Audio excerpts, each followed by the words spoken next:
actual first official show from this channel. We did last week with the help of Matthias and Talking Doctrine. Not last week. Guys, I'm in a time warp, so just forgive me. Bear with me while we get this thing going. This is the first broadcast we've done from the channel itself.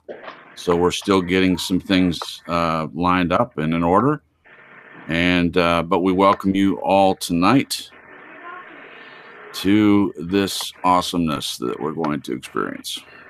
Good stuff. With me, as usual, I have on the panel tonight, Jen. How are you doing tonight? It would help if I'd unmute. I'm doing great. Good. Glad to have you. Yeah, glad to be here. Yeah, it's exciting. It's exciting. Kind of a hectic week for me. How's it been for you? Hectic in a good way. Well, that's good. Yeah. That's awesome. Also, we have Brenda with us. Brenda, how are you doing tonight? I'm good. I'm tired, but it's been a good day overall. Excellent. Glad to hear it. Glad you're with us as well. Thanks. Glenn from Australia is on the panel with us as well. Glenn, how are you? Well, thank you. Good. And last but certainly not least, we have Matthias from Talking Doctrine. Matthias, how are you? I'm doing well. Praise God. I think we got everything going straight on the other broadcast. Try to get some people over here, but Lord willing, they'll understand and click the links in the description in the chat room. But I am doing well, and I can't wait for another broadcast. Yeah, great. Thank you. Yeah. So for those listening, go ahead and you just kind of said it, but so if the people that normally come to listen to simulcast click on the link on your channel, it will bring them over here. Is that correct? Exactly. Okay. There's the link in the description, and then also I'm going to be posting it in the chat room. They can't hear us, but if anybody goes there, they will see it. I'm trying to force them over here. I got you. So right now we're probably just doing the show for us, everyone on the panel, and for playback when people eventually find it. That's awesome. All right. So I'll wait till we have more people. So if there is anyone listening, just again, I appreciate you bearing with us. This is going to be real rickety here at the beginning. We're just really learning. I'm just really learning how to do all this, and we did a test show, which was great. But I had some things happen over the past week, and I had to leave town for a couple days. And when I came back, I still have my other Gramma to take care of, which she's had a rough couple days with getting adjusted to everything, with me being gone for a little while. And it was a much better day today, but still just kind of we're both doing the best we can in the situation, for sure.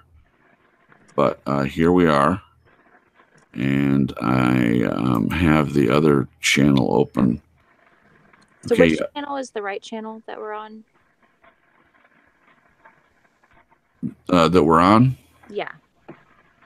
Are we on True Story Live or Talking Doctrine? I'm confused. True Story Live. Okay. For the first time. Yeah. No, that's a great question. I mean, this is part of figuring it out. So, yeah. So this is the first official broadcast from our channel, and people don't know about it because it was such short notice of trying to get everything situated, and that's completely my fault. I was not around. Normally, we Matthias and I would have met earlier on and got it all to make sure that I knew how to set everything up and invite people and the whole deal. And so this is the result. I didn't want to cancel and not do it again and postpone and all that. I still wanted to do it anyway, knowing it would be a little auspicious beginning.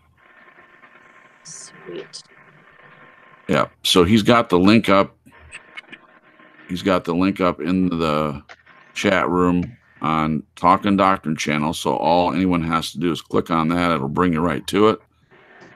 And then on Facebook, I will post the link. No, that invites people. I need to make sure that's. Oh, no. Matthias, can you hear me? Okay. Yes, I can hear you. I just got to get my mute button undone. Yeah, make sure you use the share link for the watch page, not the broadcast. Gotcha. That's exactly what I was checking on. So this is from the live events page. Is that correct? Oh, the watch page. No, I got you. From the watch page. Yep, gotcha. Correct. Gotcha. All right. So I will post that in Facebook because Jen, I appreciate you posting that earlier. So I'll put that on the same thing, same page on Flat Out Grace, and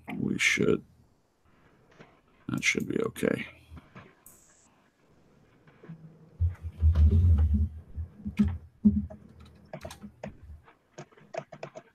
All right, dead air. Yeah, I need to speak while I'm doing stuff, which is That's a little difficult. I know. Yeah. So are we all on True Story Live right now? Because I have people asking. Watchman TV asked you a question, Jay Cripps. I don't know if you saw the. Are you in the chat room too, looking at the comments? No, I'm working on making sure that everyone knows how to get to us. But sure. Okay. So we are on True Story Live for the first time, and he is doing. It's not a simulcast. He's just kind of mirroring the channel, I think. And he turned off they can't hear it through. It's not a simulcast through Talking Doctrine this time. It's only coming through this channel. Oh, okay. So, that's where I am. So, okay. I'm on True Story Live channel. Okay. Yep. So until others realize that and can tell how to get here, it's going to kind of be like that. Well, Watchman. Now there's several here. Oh, look at that. Yeah, Watchman TV. He has a ministry online for 3 years. He was asking what your name was. Oh, Jason. Sorry. Thank you, Brenda. Okay, so I'm on it now. Okay, so it's working. All right, great. Okay, perfect. All right. My name is Jason. Jason Cripps, Watchman TV. Thank you for joining. And everyone else in the chat room, thank you for joining us over here as well. How's the sound? Can anyone do a sound check and let me know how it sounds on your end? Is everyone able? Yeah.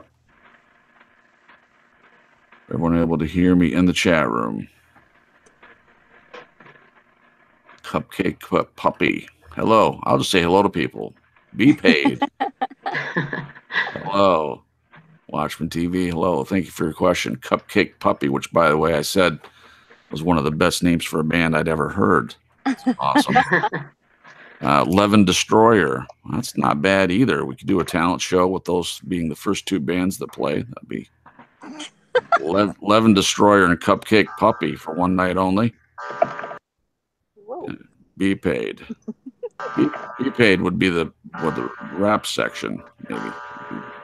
Or a dance troupe of some sort. Cripps, is that you? That is not me. I'm guessing that's Brenda. Brenda, do you have a grandfather clock? Oh, that's mine. Sorry, guys. You can hear that?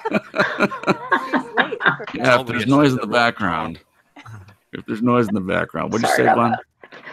I said it's obviously set at the wrong time unless it dings at 10 past. Right.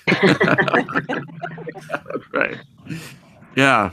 Do you set your indoor clocks so that you're late or early? Just normal time.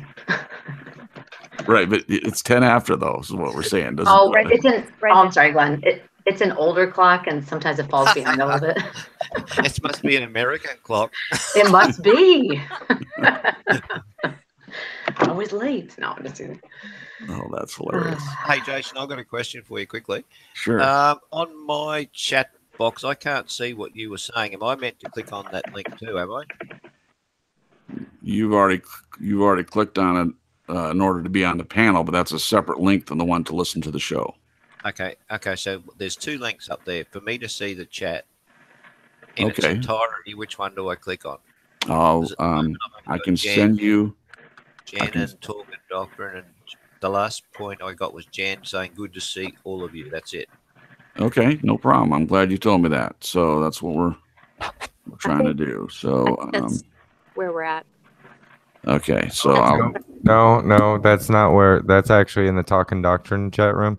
So, What? Glenn, if you look 3 comments above from Talking Doctrine, there's a link there. If you click that link, you'll go to the chat room where we're broadcasting from. I got it. It's all good. There you go. Dang it, Yeah. I'm in the wrong one.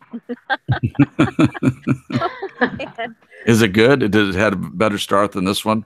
I don't know. It actually ended up being okay with the grandfather clock thing. Was funny. That was interesting.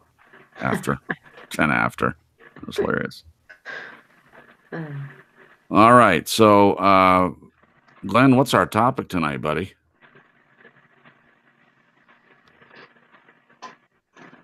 Oh. Can you hear me? Oh, what happened to Glenn? He's No, I'm here. I'm here. Sorry about that. That's my fault. Oh, no The whole problem. truth and nothing but the truth. That's right. I got that straight from America. Yeah, yeah.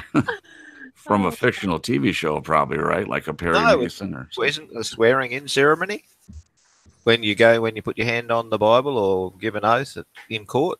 No, it is. Yeah, it is. I think they actually use it here too. Yeah, they might. Okie dokes. They might have. Now they give them a choice. You can swear on the Bible, or if you don't want to swear on the Bible, you do something else. You say something else, but I don't know what it is. I can't remember the word. They call it something else here too, but you're certainly not obligated to do it. Do the Bible. Right. right. And actually, as a believer, we're told not to do that. Right. It says, let your yeas be yeas and your nays be nays. Or, we swear not, but just make sure we always tell the truth. Yeah. Sorry, Matthias. I don't understand that one. Can you clarify, please? Well, the Bible says that we're not supposed to swear on things. We just always tell the truth. We let our yeas be yea and our nays be nay, lest we come in condemnation. So if we, as believers, if we are even saying a small little fib, we are going to come into a chastisement. So the Bible tells us don't swear. We don't have to say, oh, I swear this is true. We just always tell the truth. So if it comes out of our mouth, we don't have to give it an extra, I Emphasis. swear, or an extra affirmative if we're always telling the truth. So, do you take the non-biblical option if you swear in court?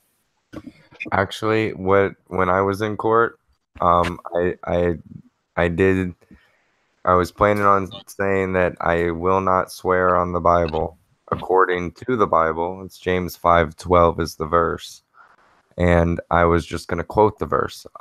I'm not going to swear on this, but I can tell you, I can affirm by the authority of God that my yeas will be yea and my nays will be nay. But I'm not swearing on any authority. Okay, right. I understand, but I think you'd get some very strange looks here. Right. I never got to, because the court put their tail between their legs. I never got to actually go to trial. They dropped all the charges, but I had already planned on what I was gonna say when they tried to swear me in. But no, I didn't ever get to actually do it. But I knew what I was going to do. They just dropped all the charges, so I didn't have to. Praise Okay, God. so- Praise God. Yeah. Okay, well, basically, Jason, we all were very saddened to hear the passing of your grandmother. So, did you want to say a few words about her, or it's up to you? Yeah, sure. In fact, I'll tie it in. So, a Cupcake Puppy said this should have been announced, and you're absolutely right. So I take full responsibility for that. It's not the way we would normally do it. But my grandmother, my dad's mom, died this past Saturday morning, a week ago Saturday. It wasn't really a surprise, but her health had been okay. She had been struggling with dementia, but she was in and out still. Some days she would be fairly coherent and knew who everybody was, and we were still able to communicate with her. Fortunately for me, I went to Michigan in June, and I had spent a week there, and 4 out of 5 days that I went to see her, she remembered me, and we had a great conversation, and it was I'm so grateful to have had that time. And the 5th day I went, she was taking a nap. So I was very blessed to have had that time with her, and she is in a better place. She was a believer, and in our belief system, we know that we're going to see them again. And she was 90, I believe 90 years old. She might have just turned 91. But I can't think right now if it was 90 or 91. But anyway, that happened, and my sister and I flew up there on Wednesday to Michigan, and went to the viewing Wednesday night, and then the funeral was the next morning at 11 a.m. And then we had a quick lunch with the people at the church, and then 2.5 hour drive back to the airport to fly back here, where, for those of you that don't know, I'm taking care of my other grandma. My mother died in March of 2017. And when she died, she had been taking care of her mother, my grandma, and I moved in to take care of her. So we had a neighbor step in for me for a night, and then I was back the next night to be back for that. So it's been a weird week and not normal at all, and I haven't been doing too much online or anything like that. I've just been trying to deal with making sure that I feel the emotions of this and rest as much as possible, with still having responsibilities, and still regular life goes on even when someone passes. But so trying to deal with that this past week has it's been okay. I was telling Jen before the show, it's a very mixed feeling. On one hand, it was great to see relatives, and I'm glad that my Gramma Rhoda is not suffering anymore and that she's in a better place and all that. But still, for me personally, and for our family, we've lost 3 very important people in the past just over 2 years. So when you look at it from that perspective, it's a season of a lot of loss. So I'm okay. I'm a little tired, and obviously I'm in the middle of the grieving process still, and you can't put a time limit on that. I've definitely learned that over the years. I'm not numb, which is good. A lot of times I think people could feel numb after this much loss. I don't feel that, but I'm just trying to feel it as much as possible, and still, not isolate and not go to the dark side of the force. So I appreciate the question, and thanks for asking, Glenn. I appreciate everyone's prayers and thoughts during this whole process, everyone that knew about it. And Cupcake Puppy, sorry we didn't announce it, but we'll certainly do better about doing that now that I know what I'm doing. And thanks to Matthias to help me out. Awesome. Yeah, thanks, Jason. That's brilliant. Okay, we're just moving on. I'm just going to give you a bit of background as to why we came up with this topic for tonight, because we've got a list of stuff that we've got all written down and planned and everything, but this one seemed to bubble to the surface, and the reason really is that during the week and the last couple of weeks, there's been some chat, which you're going to hear a little bit about shortly, and sorry, I've just got to get my thoughts together.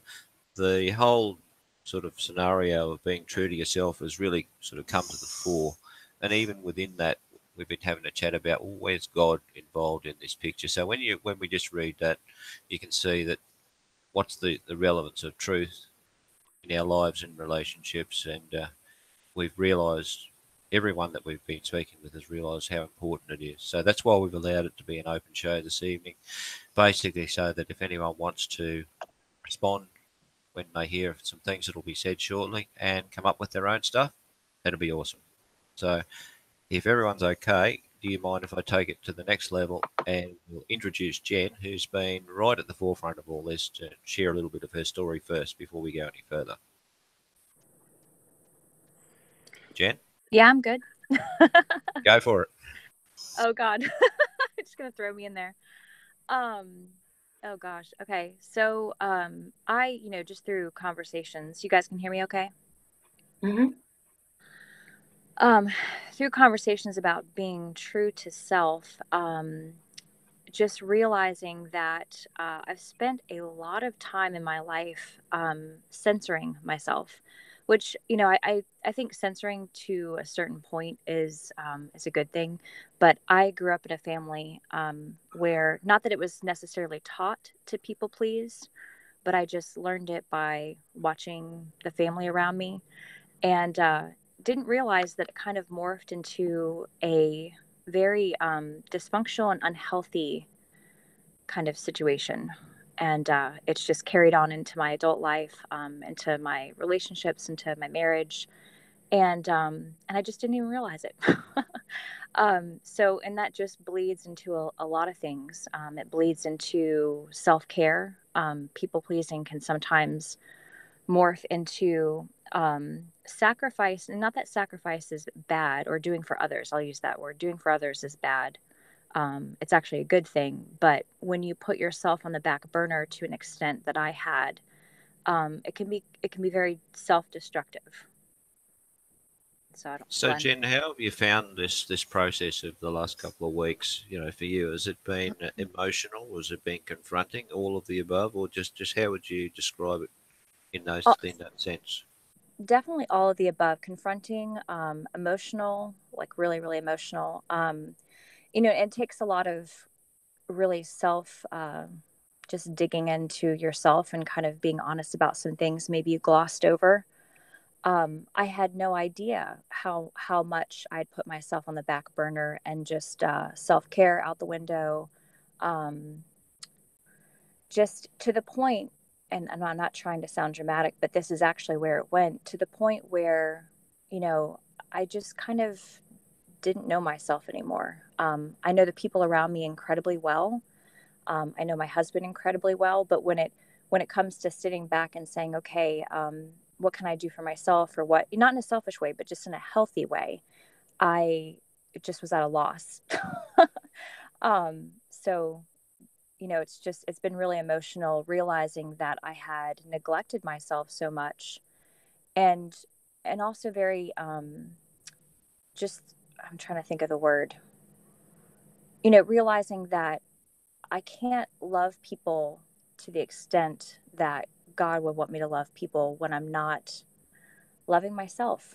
And this can be a very taboo topic, because you don't want to become a narcissist or totally obsessed with self. But there's got to be a balance, and I've been very out of balance. So it's been emotional, but very, very healthy. Okay, where do you see the journey going from here? Now that you're coming to this partial realization that things can be different for you. It's actually been very exciting, kind of scary, because in uncovering a lot of bad habits that I have, um, just with the people pleasing and just disregarding myself entirely. It's a pattern that I've had for so long that it's very hard to kind of create a new one. It's really hard to break habits, but having people in your life that encourage you and help guide you is very, very, very helpful. So, can I ask you, how do you think that not being true to yourself in the sense that you've described it has impacted your relationships? It's that's a it's rocked the boat a little bit. I'm not quite sure how to explain that, but a lot in a good way. Because I feel more alive now that I'm being true to myself and being more authentic. So I'm a lot happier of a person to be around. Is this a point where we should ask, has anyone that I can see or in the chat room have any questions?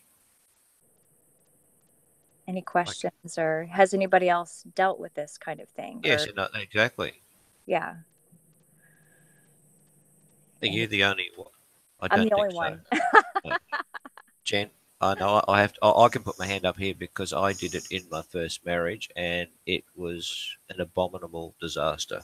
The first thing I thought was I should blame my ex-wife for it. It was only to the point when I got to that point that I thought, oh my goodness, I've got to take responsibility here. I really was a major contributor to why it failed. And the reasons were, number one, I made choices out of my own inadequacy. And that just led to the downhill spiral because you're always trying to come from a place of not being whole, and hence you're looking to that other person to make something up in you that you don't have yourself. I can tell you it doesn't work. That is for sure. So, Yeah. have we got any questions at all? So everyone's sitting on their hands. Well, I don't know, but there may only be two people listening other than Oh, right now. Okay. Jason, you want to share? Or I don't want to. Oh yeah, I was gonna. People will come back and watch this, I'm sure, once we get all this dialed in. So we definitely want to involve the chat if anyone's here, for sure. If anyone wants to respond to what Jen just said, I want to respond just real quickly to something Glenn said about taking responsibility, and we could probably do a whole show just on that subject alone. But I think part of the problem in society is people don't want to take the responsibility for themselves. If everyone took responsibility for themselves and made that a point of their life, a lot of the things that we're seeing in the world right now wouldn't be a problem. Agree. agree. Yeah. And, I will say that I think the lack of progress that I've made just in general, well, not in general, just with where this kind of encompasses, has been my issue with blaming my husband, or blaming work. We work a lot, and when it comes to people pleasing and not being true to yourself, and not having some good ideas on self-care and just not practicing it, I've blamed work, I've blamed my husband, and just like Glenn had mentioned and Jason reiterated, I wasn't taking responsibility for myself and my own actions, my own priorities to myself. And it just, nothing's going to change. If I'm playing the blame game, nothing's going to change. So that's been very empowering to realize that I can set boundaries. I can, create good habits. It's very good. So Jen, obviously people by now are realising that it's you and I that have done the majority of this talking off behind the scenes. I just wonder, how do you feel about sharing all this that you've done with a non-believer? I feel fine with it. It's encouraging that everybody goes through this to some degree. It crosses, races, it crosses belief systems. Um, we're all human.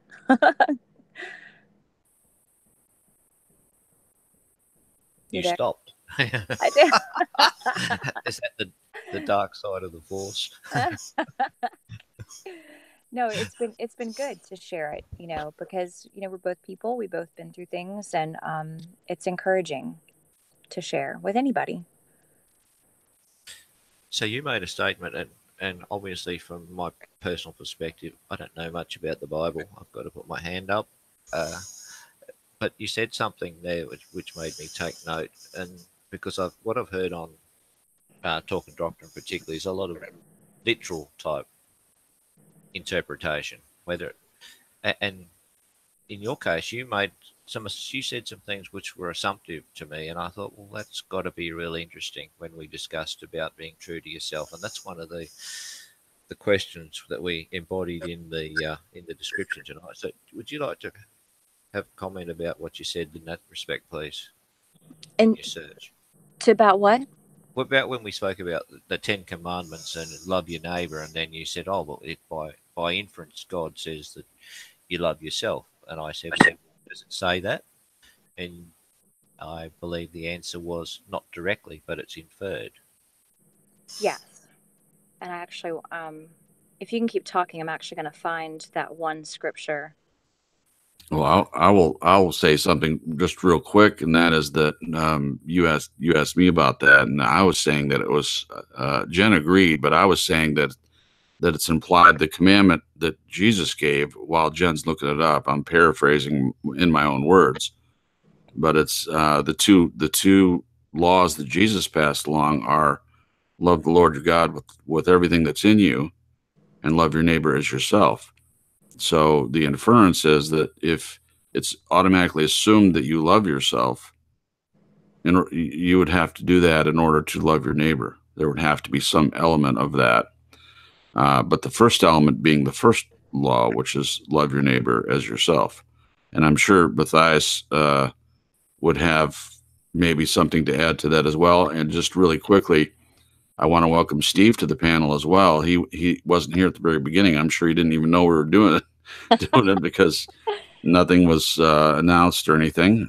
But Steve, if you can hear me, just say hello really quick. And then Matthias, if you want to make a comment to what I just said, we can get right back to it. Hello, really quick. Go, Steve. Hey, Steve. How's it going? Good, man. Good. Yeah, the key word in there in that verse is as.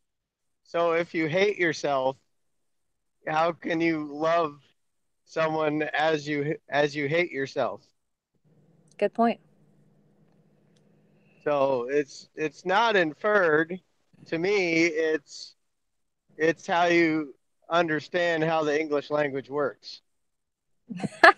I don't think I got the English language up until recently. You don't speak. And we had chatted about this behind the scenes a little bit. I don't know why I latched on to part of this scripture and didn't, again, the English language. I just didn't get it. And not that I consciously thought, oh, just love your neighbor, but that's how I just have been living. And just not doing the first part, loving myself. So that's where I kind of stuffed up, as Glenn would say. Yeah. So I can actually read this little clip that I got. Do you guys mind? Please. Okay. Romans 13, 9 through 10. The commandments: do not commit adultery, do not murder, do not steal, do not covet. And whatever other commandment there may be are summed up in this one rule: love your neighbor as yourself. Love does no harm to its neighbor. Therefore, love is the fulfillment of the law. And then this particular blurb goes on to say, the statement, love your neighbor as yourself, is not a command to love yourself. It is natural and normal to love yourself. It is our default position. There is no lack of self-love in our world. The command to love your neighbor as yourself is essentially telling us to treat other people as well as we treat ourselves. Scripture never commands us to love ourselves. It assumes we already do. In fact, people in their unregenerated condition love themselves too much. That is our problem. And this was kind of, I'll be honest, I went on Google while Glenn and I were chatting, and I actually typed into the search box, what does the Bible say about self-acceptance? And I don't know if any of you guys use this particular app, but it's a biblical app called Got Questions. And that's where I got this little blurb. And it really struck me. And like, to some, it may be common sense, but it's just something that has gotten really warped in my life. So this has just been a really good process for me. I'd like to add something to that. Yeah. What you just said, common sense.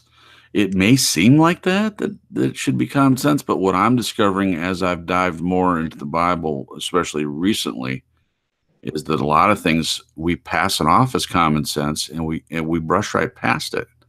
And I think that's a huge problem for, at least for the churches in America, that they do that. And in fact, I'll just talk about myself. I don't want to get off subject, but growing up, especially when I was younger, I just kind of accepted what pastor said and what my parents said and what my grandparents said, and some of it happened to be correct, but some of it I had to go to his word and find it out there for myself. And when you do that, you notice that some things, it may seem like common sense, but the topic draws you into a deeper place, Yeah. a dig deeper situation. Yeah, okay. Well, Jen, one thing you did say to me when we first started this discussion was that what was the response to my question, what drew you to God in the first place? You want to just take that a little bit further before I go to the next part? I'm trying to remember what I told you. I remember what you told me. Was it my experience with anxiety? Was that? It was that, but partly you asked God to fill things that were missing in yourself. You looked for God to be like someone to put the extra water into the glass that was half full. Yeah. How do you think that might change when from a place of wholeness in that relationship? Even a deeper relationship and more overflowing and outflowing, definitely. Um, you know, we had talked, I guess, like all three of us had chatted, you, Cripps, and I, about how, the whole, my cup runneth over kind of a thing. When we love ourselves and our whole, we can love people better. And so I think the same goes with God too, just the directional love, like to God and to other people. It's just, I don't know, there's just more of it. I don't know if that answered your question. I'm sorry. I'm rambling. No, I think is because me being the odd person out here. Has anyone else got something to say? Like I haven't heard from Brenda. Brenda. Brenda. Brenda's being polite. She had her. I'm just listening. Yeah, she had her microphone muted and everything. There's no catastrophic stuff going on in the background. What do you think, Brenda? That was awesome. Oh gosh, I haven't really talked with you guys behind the scenes, so honestly, I'm just listening. I don't really have much to say. Well, here's the simple question: do you think your relationship with God is constant or different if you're in a place of lack or a place of whole? Can you explain that last part when you say Okay, that well, last sentence? let's just say you, like as Jen said, that when you're feeling down and something's wrong in your life, you don't feel like you've got it all together, something's missing, and as Jen said, she looked to God to fill something in herself, in an attempt to make her more of a whole person. Okay, so God in the first instance comes from that place, but now Jen's really well on the way to getting it together for herself. And doesn't have that lack anymore. Do you think that it's a different relationship with God, or is it just in a different form, or whatever? Because I can't tell you because I'm not a believer, but I'll be interested to hear what you've got to say. Oh, sure. Honestly, I don't know if I'm going to even answer the question correctly, but I find that when I'm lacking, if I can explain this correctly, if I'm lacking something in my life, like when I become more, this is for me, when I become more self-focused on me, I tend to actually don't even think about God. When I'm more lonely and more upset and sad, that just gives me more of an urge to think, oh my gosh, I need to run to Jesus even more. I don't know if I'm even answering the question correctly here. So when I find myself depressed or anxious, or I believe that at that moment is when I need God even more in my life. When I'm doing good, when I'm not really lacking anything, when I'm doing what's the word I'm looking for? I'm just having a good day, or for me, it's like, well, I don't need God, but I want to get to a point where I need God in the good times and the bad times. And I tend to run to Christ more when I'm either suffering, when I'm anxious, when I'm fearful. Those are probably the three that I struggle with.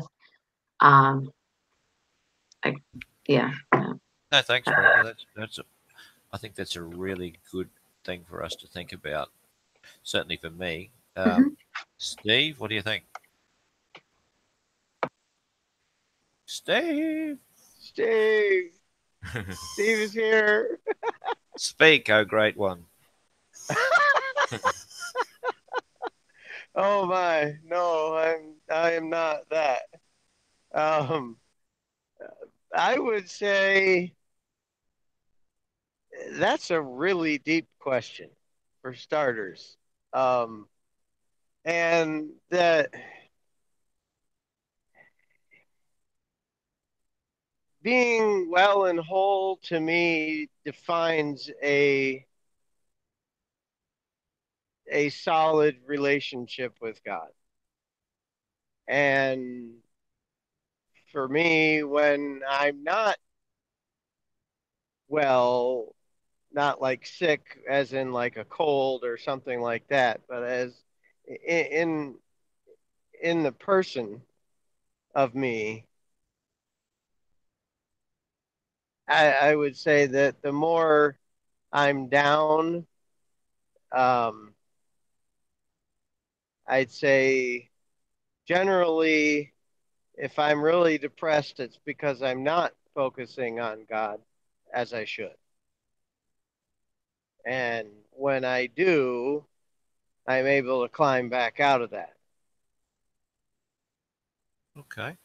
So to me, it's you know, I do find that there's a difference between times of struggle and times of peace, but that's not necessarily directly related to how I feel about me. Can you And please explain that a bit more, please? okay, so if a catastrophe was to happen, and how I am feeling about me and in concert with how I am in my relationship with God will depict how I respond to the situation versus how I am internally has every bear. In other words, how I am internally and how the strength of my walk has nothing to do with the circumstances and situations that I might find myself in. You know, sure, if there's a bad situation, the best thing for me to do is to strive to walk ever more closely with God, and walk through it with that in mind, as we talk about like walking in the spirit versus walking in the flesh. And if I'm not responding that way, it all depends, on how my walk is versus how, because I know if I'm not doing well, it's mostly because as far as in my head, in my emotions, in my thought processes and stuff. If I'm not doing well there because I'm not continually maintaining my walk with God, then I'm not going to react in a way that uh, a Christian should. And so it compounds itself. But if I'm able to walk into the minefield not afraid because I know, if that makes sense. That was the deepest answer to a deep question I can have ever heard. Okay. Good job, Steve. Don't make me repeat it. I won't. Oh, Jason, what have you got anything to add, please? True Story Live. He's not being. Yeah, no, sorry. Yeah, I was trying to click over. I'm trying to have a little bit of a presence in the chat just to welcome people and everything. And I was in the middle of typing something, and you said Jason. So I was like, trying to pull it back up. But Get over here. yeah. First of all, Steve, glad to have you back, especially for our first episode, and that our first episode on this channel, actually.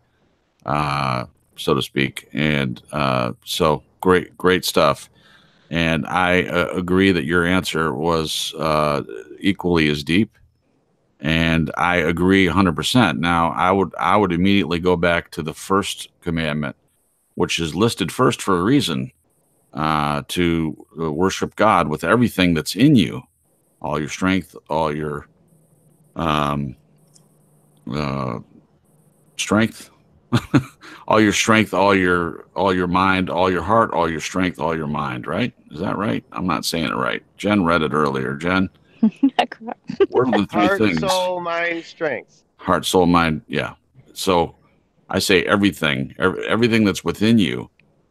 If you're seeking God in that way, then it is going to naturally be easier for you to love yourself if you're looking at yourself through the eyes of God, through the prism of what Christ did on the cross for us.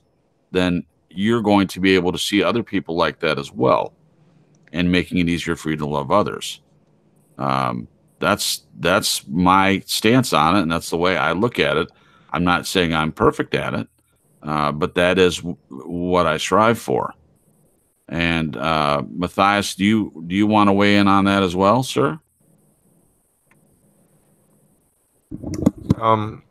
You'll have to give me a little bit of a catch up. Yeah, Glenn, ask Matthias the question again. We've only had a couple of people comment on it, and also chat room. I just want to remind you again, we're having a lot more people come over and find us now. So for those of you just signing in, I do apologize for not being able to make an announcement. We would have done it differently, but sometimes it works out like this for a reason. So thank you very much for coming over. So Glenn, ask Matthias the question again, and what I just said after the question, I'm saying if you follow the first law, that makes it easier to do the second one. And if you even though we struggle, if we're focused on God as the first commandment, it's going to be easier to love ourselves, and it's going to be easier to love others. Glenn, could you give Matthias the question again, sir? Sure, Jason. Matthias, what the story was when Jen and I were speaking a while ago, I asked her the question, well, is the relationship with God different when you came from a place of not being a whole person, and now that you're approaching that destination? So basically, is the relationship with God a constant or not? And when Brenda answered, it was very interesting because she said when she feels down, she seeks God, but when she's feeling up, God doesn't have the same relevance. I don't know if that is the correct word, but you get the picture. In other words, the more down you are, the more you want God. The less down you are, the less you want God. What do you think? Well, there's actually plenty of Bible verses to that. That's kind of that is the natural thing of man, and that is also why God will actually use that. God will knock people on their back sometimes to where all they can do is look up. If they've rejected him their whole life, sometimes that's his last. The world will look at it as bad, but it's the last act of grace God may give them. To hopefully that they'll look up. So it is natural for the man to do that. And as believers, we still are naturally in our flesh. But we have a daily choice to either walk in our natural flesh or to walk in the spirit. So when I walk in the Spirit, see, when I was seeking God, I was wondering if He was true, because I had came across a whole bunch of things in my life that I realized I'd been lied to my whole life about so many things. And everything was pointing to, the scriptures being prophesying to what I was researching. So I was incomplete. I had a God-shaped hole, void in my spirit, but I honestly didn't realize it. I was too caught up with everything the world had. But whenever I did realize that I'd been lied to, that the Bible was truth, that I could find truth in it, and when I did find the truth and that God-filled void was filled and I became complete, I don't. Uh, when I'm walking in the Spirit, which as believers, it's something we try to do daily. We should be working out our salvation of the Spirit, uh, with fear and trembling. We should be doing it on a daily basis. So, Matthias, can I just quickly ask you, were you first drawn to do the investigations from a place of lack? From a place of Emptiness what? emptiness in yourself. You felt there was a hole somewhere. No, no, I was shocked that I had been totally lied to about things that were totally not biblical. And when I started realizing certain things, my worldview was getting flipped upside down. Then I realized, wait a second, this is all organized.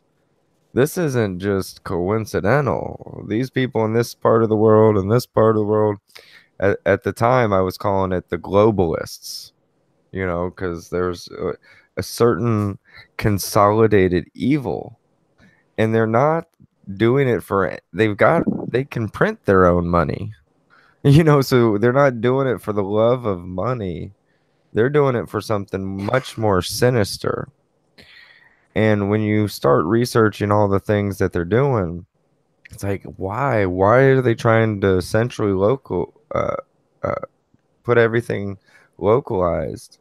Why is this agenda in place? Why are they attacking with the foods, the poisons, everything? Why is, like, I thought the world was out to help us, and then I woke up and realized the world was out to kill us, and I was seeing all the different things that were going on. And someone then told me, hey, the Bible says that everything will be consolidated. The Bible says that there's going to be a one world government, a one world currency, a one world religion. And I was like, what? No, it doesn't, because I had grown up thinking I knew the Bible because I grew up religious, but I never read it. Certainly not Revelation. And so when somebody pointed out that what I had been researching for basically the past close to a year at the time, I'd been researching what was going on. I started getting political at the time. And that's when I met people who showed me the things that I was researching actually came straight out of the Bible. And so I was like, really? I don't necessarily believe you, but I'll check it out. Okay, So I so went to the. oh, sorry. Well, I was just saying. So I went to the Bible, to find out if what those people were saying were true, if it matched up to what I had been researching. And then I was fully persuaded that not only did it match up and that what I had been researching was prophesied, but that the Bible really wasn't man-made, that God had written it. It's the only way everything made sense, the way the whole world, the geopolitical. So I wasn't looking because I had a this, everyone has a God-shaped hole, and a lot of people do different things to fill it. I was trying to find ways to have thrill rides in my life, so to speak, to fill the hole, but I didn't realize that's what I was doing even until that hole was filled. And then I look back, oh, I get it. So yeah, for me, I'm a little bit different than most because I came straight out of the world. I didn't get saved till I was a grown ass man, and so no, I didn't have most of what you'll hear Christendom come at you with, I guess.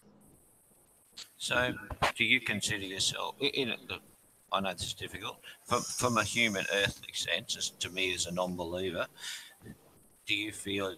Can you describe to me? You're away from your mic, Glenn, a little bit. Is that okay? There you go. Yeah, much better. Very good. Yeah, the question was, Matthias, I'm just wondering, as a non-believer, do you consider yourself in an earthly human sense to be a whole person? Or is that wholeness never going to happen unless you've got God in an earthly sense, a spiritual sense, whatever?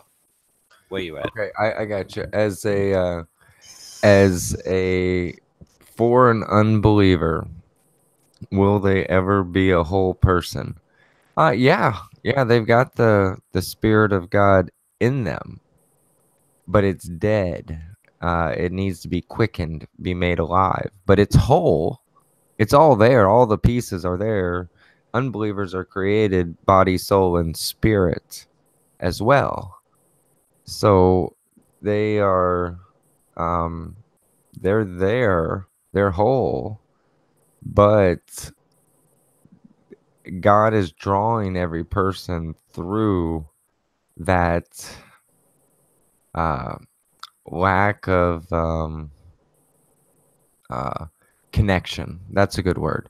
Their spirit is there. It's a pilot light, but because it's not directly connected to the Father, in a communitive sense, like we know that we're saved because the Spirit bears witness. We communicate. We know God.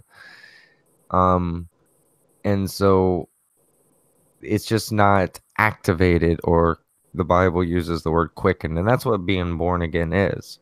So when an unbeliever dies, their body, their flesh, will go into the ground and become dust again. Their soul will actually go into the waiting place until the judgment, which is a very bad place to be. They call it hell. And then the spirit is actually going to go back to God who gave it. That's what the Bible says in Ecclesiastes. And so it's not that they're lacking the spirit. The spirit is God's. Like, that's their conscience. That's where the 10 Commandments were written. That's why they know that lying and cheating and stealing and is wrong, because it's written on their hearts or their spirit. So that's actually just a piece of God, and that's what God uses to draw all men unto himself. And that's yeah, so they're all the unbelievers, they're not lacking. It's just not connected to the creator. It needs that connectivity that only comes through faith. Okay, so can I now throw that back to Jen, please, and ask you, in terms of the discussions we've been having about wholeness, where does God fit in your equation? Oh, that's a deep question. But I like it. I like deep. God fits in it because okay, ask one more time. I'm sorry, I was taking some notes while Matthias was talking. Ask one more time, Glenn. I've got to remember the question. No, well, basically, I took what Matthias said, and I asked you, in the scenario that we've been discussing, and what constitutes a whole person, and your journey towards what we consider to be that, where does God fit into the equation? Is God separate from your wholeness as a human, or is God embodied in your humanly wholeness? I would say that he's definitely embodied in it. I really think that kind of like what I had read earlier, that our default position is to be whole and to love others as we love ourselves, and that through living in the world, it just gets skewed and warped. And so being whole, a whole person for me is definitely connected to God. Gosh, in a lot of ways. I am drawing a blank and I'm irritated. You can take your time. Yeah. Gosh. Someone else want to have a stab at it while Jen collects her thoughts? Jason, you'll lifesavers. Yeah, absolutely. One of the things I wanted to say too, I've been in the chat just a little bit, and we still have some more people that are able to find us. We have Brother Luke with us as well, Sin City Preacher, and Journey's Wake joined us as well, and Alex Marima. I hope I said that correctly. All those people, and Mike W, of course, joined us in the chat room as well. So thank you guys for coming. I asked if there were any questions, so this is a separate question.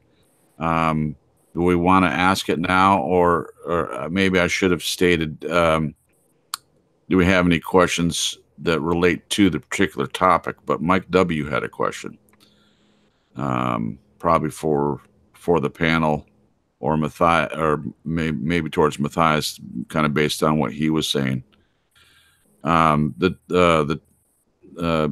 For Sin City Preacher, Glenn, he's asking, what is the topic? Do you want to give him a brief synopsis of what we're talking about for the topic? Sure. Is that Luke? Yeah, Luke. Okay. Yep. Yeah, hi, Luke. Okay. The topic, Luke, was about being a whole person, essentially, and this is brought about by some conversations we've had in the last couple of weeks with Jen, as you've heard, or you may not have heard. And basically, it's just fed off that, and we've just been asking the questions around what does it take to be a whole person, and we've just been going through that discussion. Then we've just sort of ventured forth into relationships with God from what we might call a unwhole place and a whole place, and that's sort of where we're up to at the moment. And right. So the question, I can't see it. Not yet, but so the question, Luke, would be, and for everyone, if you first understand the idea of being a whole person, and we use the word a lot of times, authentic and open wholeness. If you're striving for wholeness as a human being, does God play a part in that? And for those that call themselves believers, they would, I think most people, I haven't heard one yet, at least tonight, say that it wasn't somehow meshed with that. So the question for you, Luke, and for everyone in the chat room then is it that way for you? And Glenn, his answer is, we are 2/3 of a person until we are quickened and spiritually alive. So quickened. Sorry, Jason, why did you say 2/3? What's the other third? And why did you pick Well, that? Why did you say 10%, 20%? Pick 2/3. Well, two-thirds is talking about the body, soul, and spirit, but they are 3/3. It's just that the 1/3 is given. It's not connected to God, so it's connected to the world. So the soul is always connected to the flesh, and that's the 2/3 that Jason was talking about. And then the spirit is connected to the world. And so when that's the state of a lost person, so they're 66.6% themselves, because their spirit is really connected to the world. They're whole, but the connectivity inside of them is just spiritually speaking dead. I like to say those who have the breath of life without the spirit of God are truly the walking dead. And so they their spirit is not alive. Quickened means to be made alive, And so I know it's weird to understand it, but you could say disconnected from God to connected to God. So 2/3 of a person is their soul and spirit, but when they can actually, or their soul and their flesh, and the soul is always connected to the flesh. It can't even separate from the flesh and try to connect to the spirit unless they're dealing with spiritual entities. But that's basically your Ouija boards and all that. When people get possessed, that's where they're dealing with spirits, is in their spirit. So it's in that third of a part of a person, but until it's given to God, until it's God's, it's actually connected to the world. So the 2/3 is talking about we're created in three parts: body, soul, and spirit. Okay, I think being in the context of my chats with Jen, it's obviously not been involved very much with God. It's more been focused on what constitutes a whole person. And one of the things I think that seemed to come to the fore was that when with Jen was she was sacrificing herself for others, but not reciprocating that to herself. It was out of balance. Jen? Yeah. Yeah, it was. And I think it's a very taboo, kind of sticky topic because, and again, it's so strange because, I didn't grow up with people like my parents or people in church saying you don't love yourself. It wasn't that kind of a thing. But somewhere along the way, it just got tipped. The scales got tipped, and I just completely disregarded myself, and which is harmful. And the whole self-love thing, golly, I cringe saying it because I think in this world it gets twisted, and you think of selfies and you think of narcissism and all this kind of stuff. But as we've talked about, I think it's really important for us to be whole and to take care of ourselves. That's a big part of it. Self-care. What is the other word? I can't think of it. Um, in order to be able to love others, and I keep going back to the symbolism that, not symbolism, excuse me, the kind of word picture that Cripps and Glenn both provided me was, if you're on a plane and you have the oxygen masks drop down, if there's like some distress or the plane's going to crash or there's turbulence, do you disregard yourself and not put the mask on yourself and try to help other people get their masks on? That was huge for me because that's kind of how I've been living life. And it just, it's just been affecting me, which affects me being able to love other people. It goes so much deeper than that, but it's really hard to come up with the words right now. So, yeah, I just got my lovely wife just came in here and asked me a question. So I sort of missed that last bit. Sorry, Jen.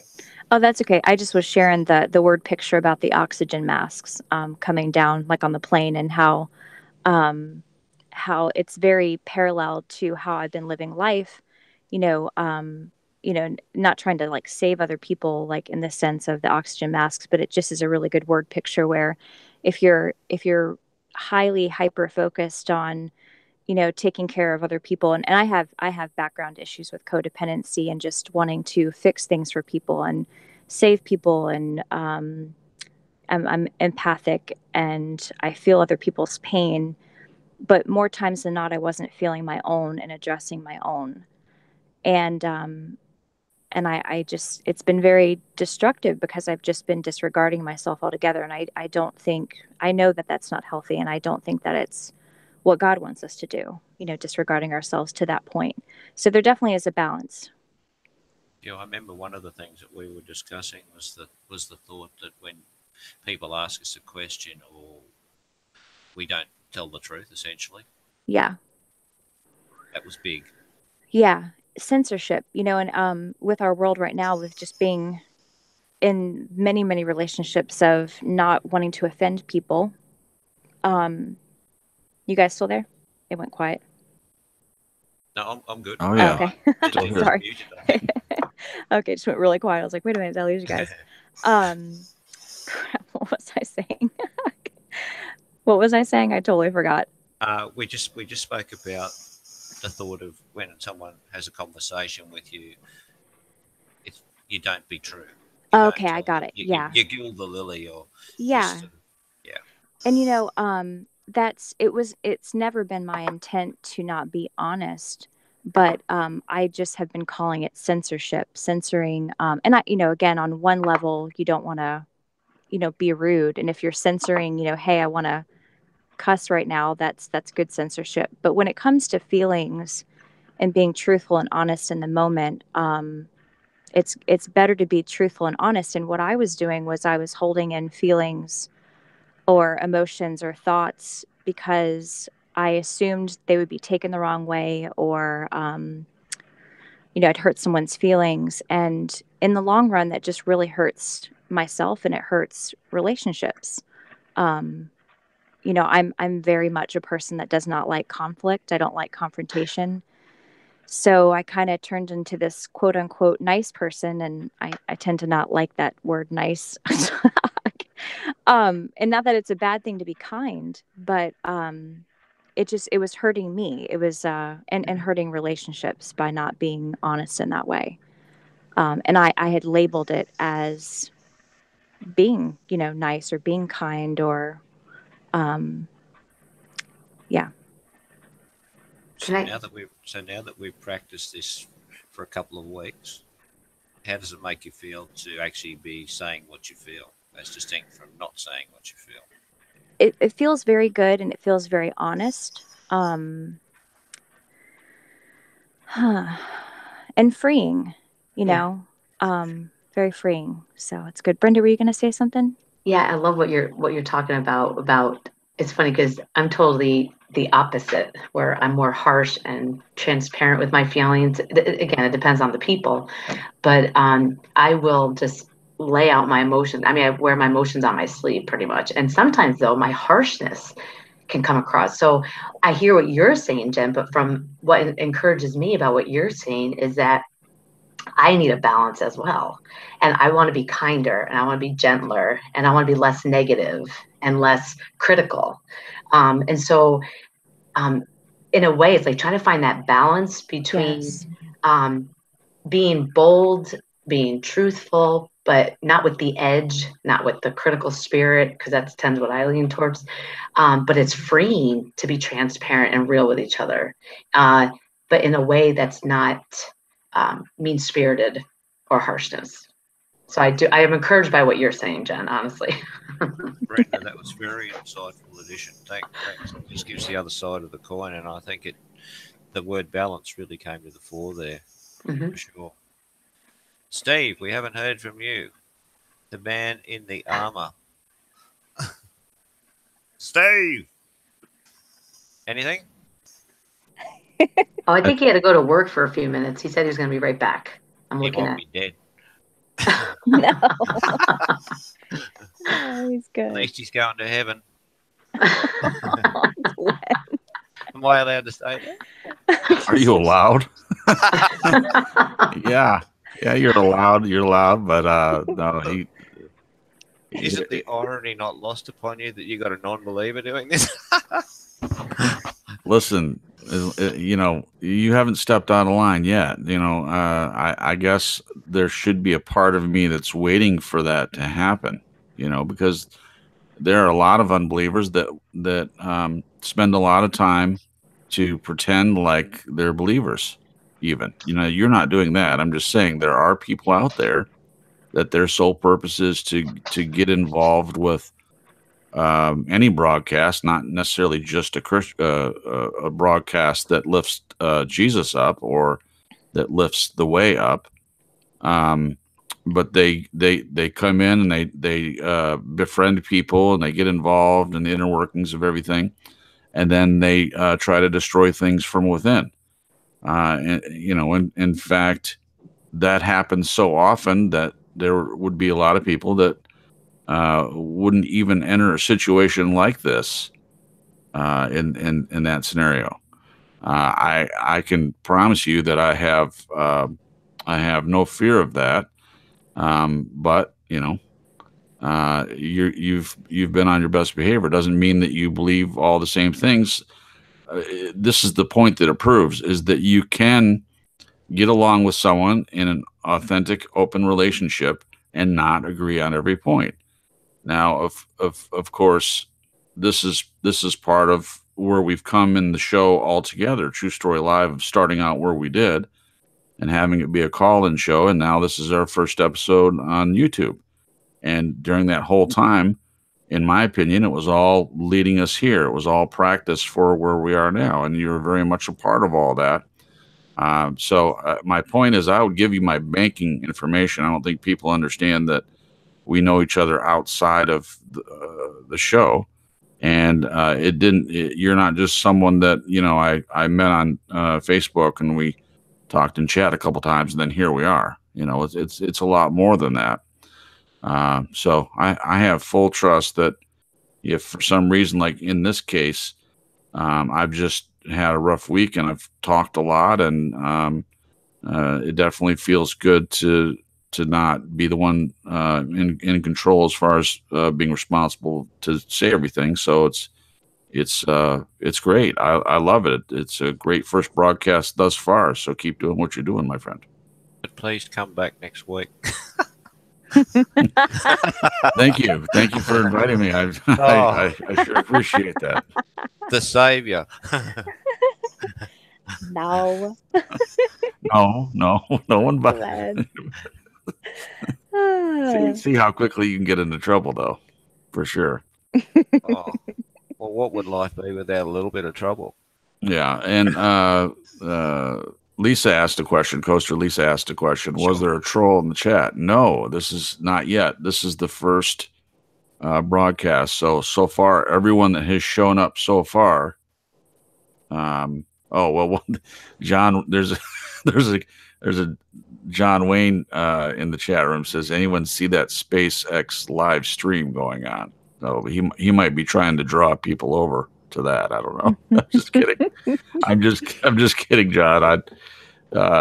So far there hasn't been any, but I anticipate that eventually there will be some, but this is the first night, so people don't even know that we're on yet. And that, while I have the mic, just one real quick point I want to make for those of you that are regular listeners to the show through the simulcast. I just want to thank Matthias for letting us use his channel, for doing so many simulcasts when we were in a position where we weren't able to do anything with YouTube. And he's been so extremely helpful in this process, and helping tonight, even though it was last minute and I was tied up all week, and it's not the way I wanted to do it, but we didn't want to postpone another night despite everything that I've been going through this week. So everyone in the chat room, thank you very much for coming. As Matthias said in the chat, definitely please sub. It'll make it easier for you to get the notifications for the shows that are coming up.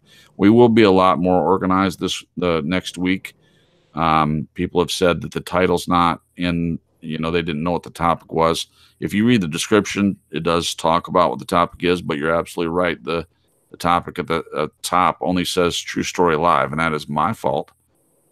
This literally is the first time that we've done it, and I will learn how to fill everything out properly, just as I did over there.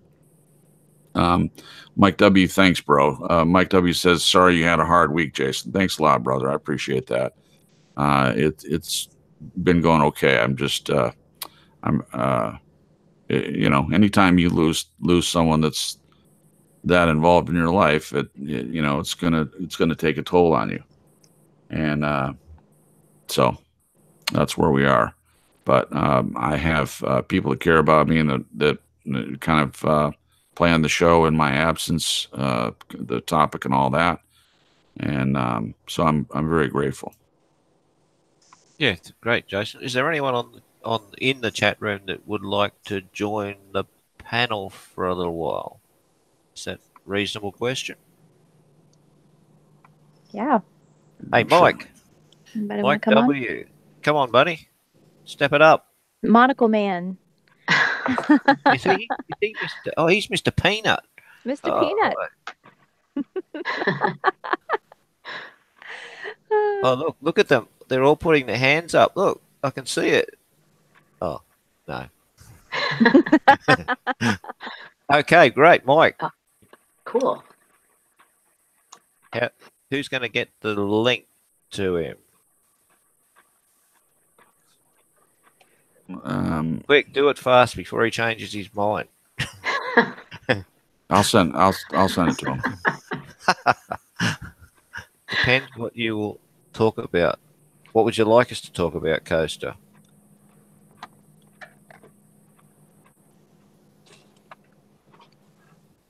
Oh, look there. Look, you wait for inspiration, something to bail me out of this situation, and they're not coming up with it.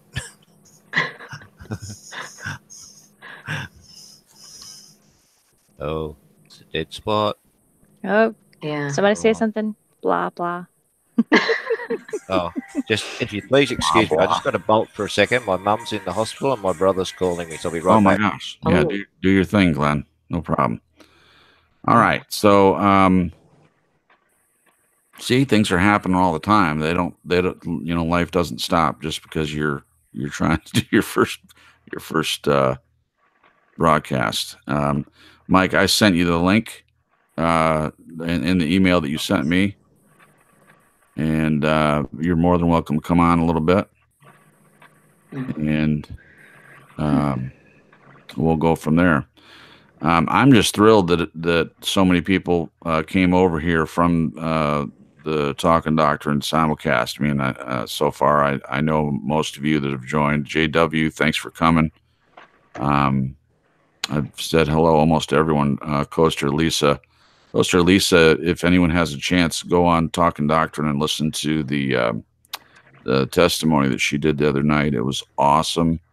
And I'm sure if anyone has ever suffered with sleep paralysis and things like that, you will definitely get something out of listening to that. You can find that on the Talking Doctrine page. And Mike, just mute the broadcast from the show so it doesn't echo for me, buddy. Okay. Yeah. Welcome to the show. I appreciate you coming, Mike. How are you doing tonight? I'm doing great. I feel bad for you though. Sorry you had a hard week. Well, thank you, man. I appreciate that. You know, I said earlier, I don't know if you heard, but you know, she was 90 years old, so it's not really a surprise in that way. But she really was an influential person. Both of my grandmothers and my grandfathers, I was very blessed to have people that wanted to be involved in our lives. And in both of our families, we were the first grandchildren, the first boy and the first girl in our entire family, in both sides. So we got a lot of attention, and that continued right up to the time that all of them passed. And so the only one left is my grandma that I take care of, my mother's mother. She's still around, and so I have her. But I appreciate the condolences. I don't want to focus too much on myself, but I definitely appreciate that, Mike. So thanks for coming on the show as well. Thanks for the wrench. Oh yeah. So that's another thing. The people that are regular listeners to the show, if you have an interest in being a moderator, let me know in the chat. And I know Mike fairly well.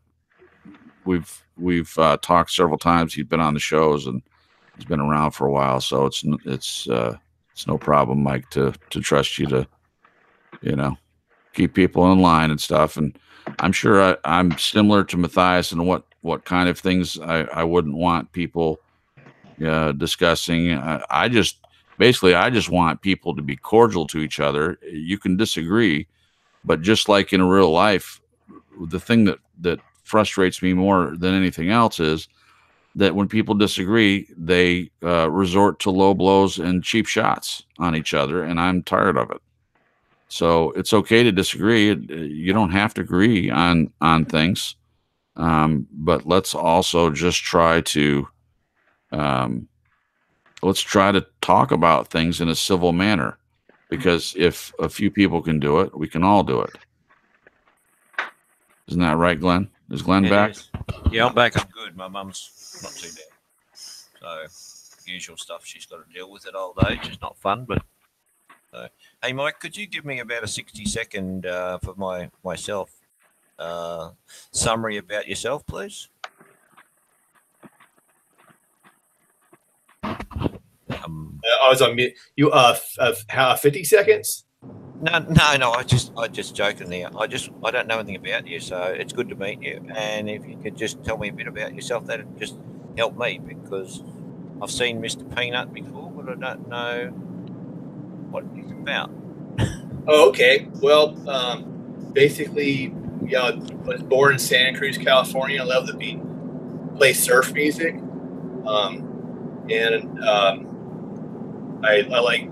was an art major in college, so I know how to paint, that sort of thing. Done bronze sculptures, it's basically like anything creative, like writing. I've done that, like making screenplays and whatnot.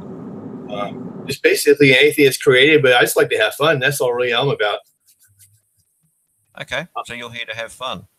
Well, not just that, but I don't know. I just over time, I just learned to appreciate the humor of everything. Because if you look at the world, there's a lot of futility in it. There's a lot of things that you can't really change anyway. So it's good to have a sense of humor, I think.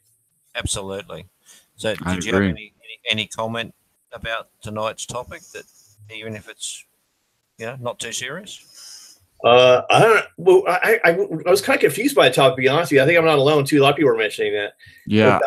Let me talk about that real quick. So a couple of people in the chat room didn't understand the topic. Now, one of the ones that said that she didn't understand was Brenda. And so I get that. And she said it was a little bit over her head. But again, I'm sorry that I didn't put the title in the title at the top. It just says True Story Live instead of saying what the title is.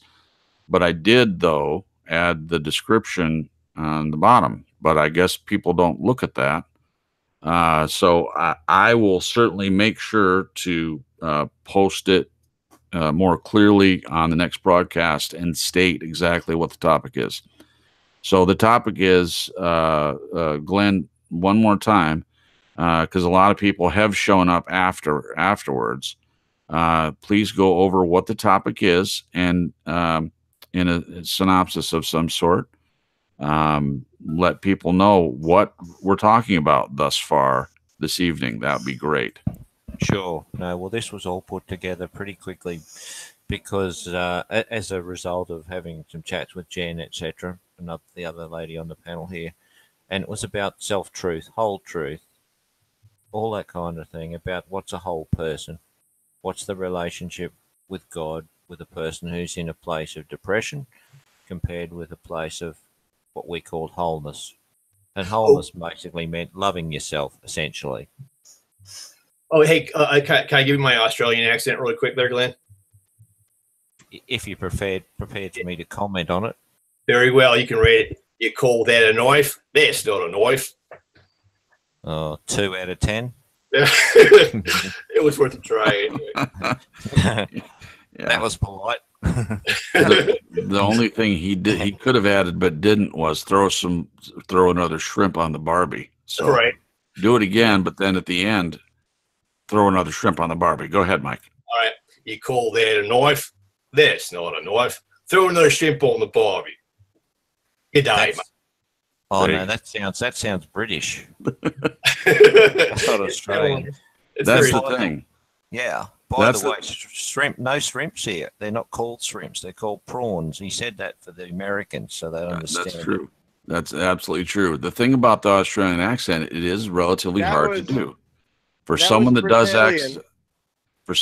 accents, it's hard to do because when you do it over time, it's okay. You could do a few sentences that might sound Australian, but if you're doing a paragraph, it always ends up for a lot of people sounding British. It just does. But the more I listen to you, Glenn, I promise you that eventually I will be able to sound like you in more than just a couple sentences. Yes, but I'm modifying my speech to be a bit clearer. I'm not speaking like I normally would. Oh, of course not. I even enunciate my words on here too. If I was talking to someone over the phone, I mean, they can still understand me, but for broadcast, you know, even if you're in America, you try to, at least so that people can understand you. You do modify your speech just a little bit, I think, and that may be true for everyone else. I don't know, but certainly for me, it is. Yeah, you do it. You do it. Because we speak in a very colloquial sense, so you wouldn't understand half the words. Oh, I'm sure. Or what the terms mean, not just, yeah, not just, yeah. There are a lot of terms that I wouldn't know unless I had spent more time around you or had been there myself. Correct. So, Steve, you were going to say something. Sounds like an airplane in the background. Yeah. Jen, are you traveling? Yes. Well, don't. I was just going to say that it sounded like it was Britalian. A combination. I'm so sorry. That's so funny. I had a cop circling around. I was parked at my work, and I think they were like, "What are you doing parked in the parking lot in a dark area?" Had On my a laptop phone? open on my phone. I'm like, so I had to go home, and my car has roof racks, and for some reason, ever since I installed them, it just makes the most crazy like jet propulsion sounds. Sorry about that. It did sound like a jet. Yeah, it's really loud. I'm like, really? I'm just visualizing you sitting in a car in a dark corner on the phone. I mean, what would some policeman come up thinking? Well, my laptop was on the dash, like this bright light coming. They're probably like, "What are you doing? Like a drug deal? What's going on?" Yeah, that's what I thought. You just ring. Where are we going to meet? Like, sorry. Bring the cash. What kind of parking lot are you in? No, it's at my store, but it's in the back part, Yeah, so it's like, dark area, alleyway. Yeah, definitely.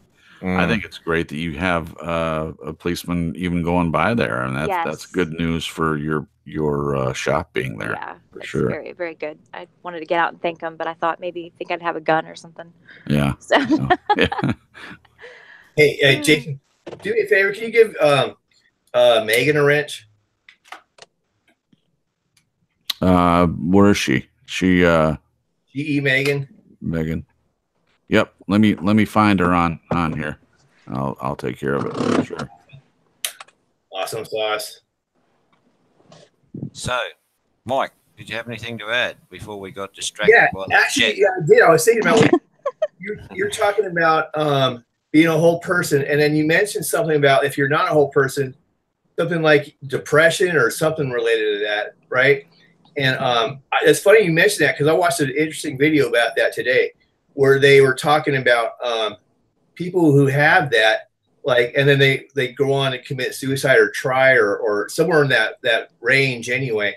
It says that the video said that they all had something in common, that at one point or another they had some kind of run-in with the occult, like either their parent brought them for a tarot card reading or something. But I haven't verified any of that. I just thought that was an interesting point of view. So I'm not sure if that adds anything to what you're saying. Just thought I'd throw that out there. Jen, have you had any run-ins with the tarot cards?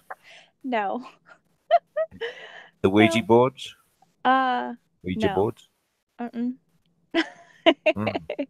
That's not where my depression came from. I don't think I'm sure maybe some people have had issues with depression because of those things, but mine was just the best way I can put it was suffocating who I am and not realizing it. And that was just kind of manifesting into anxiety and depression.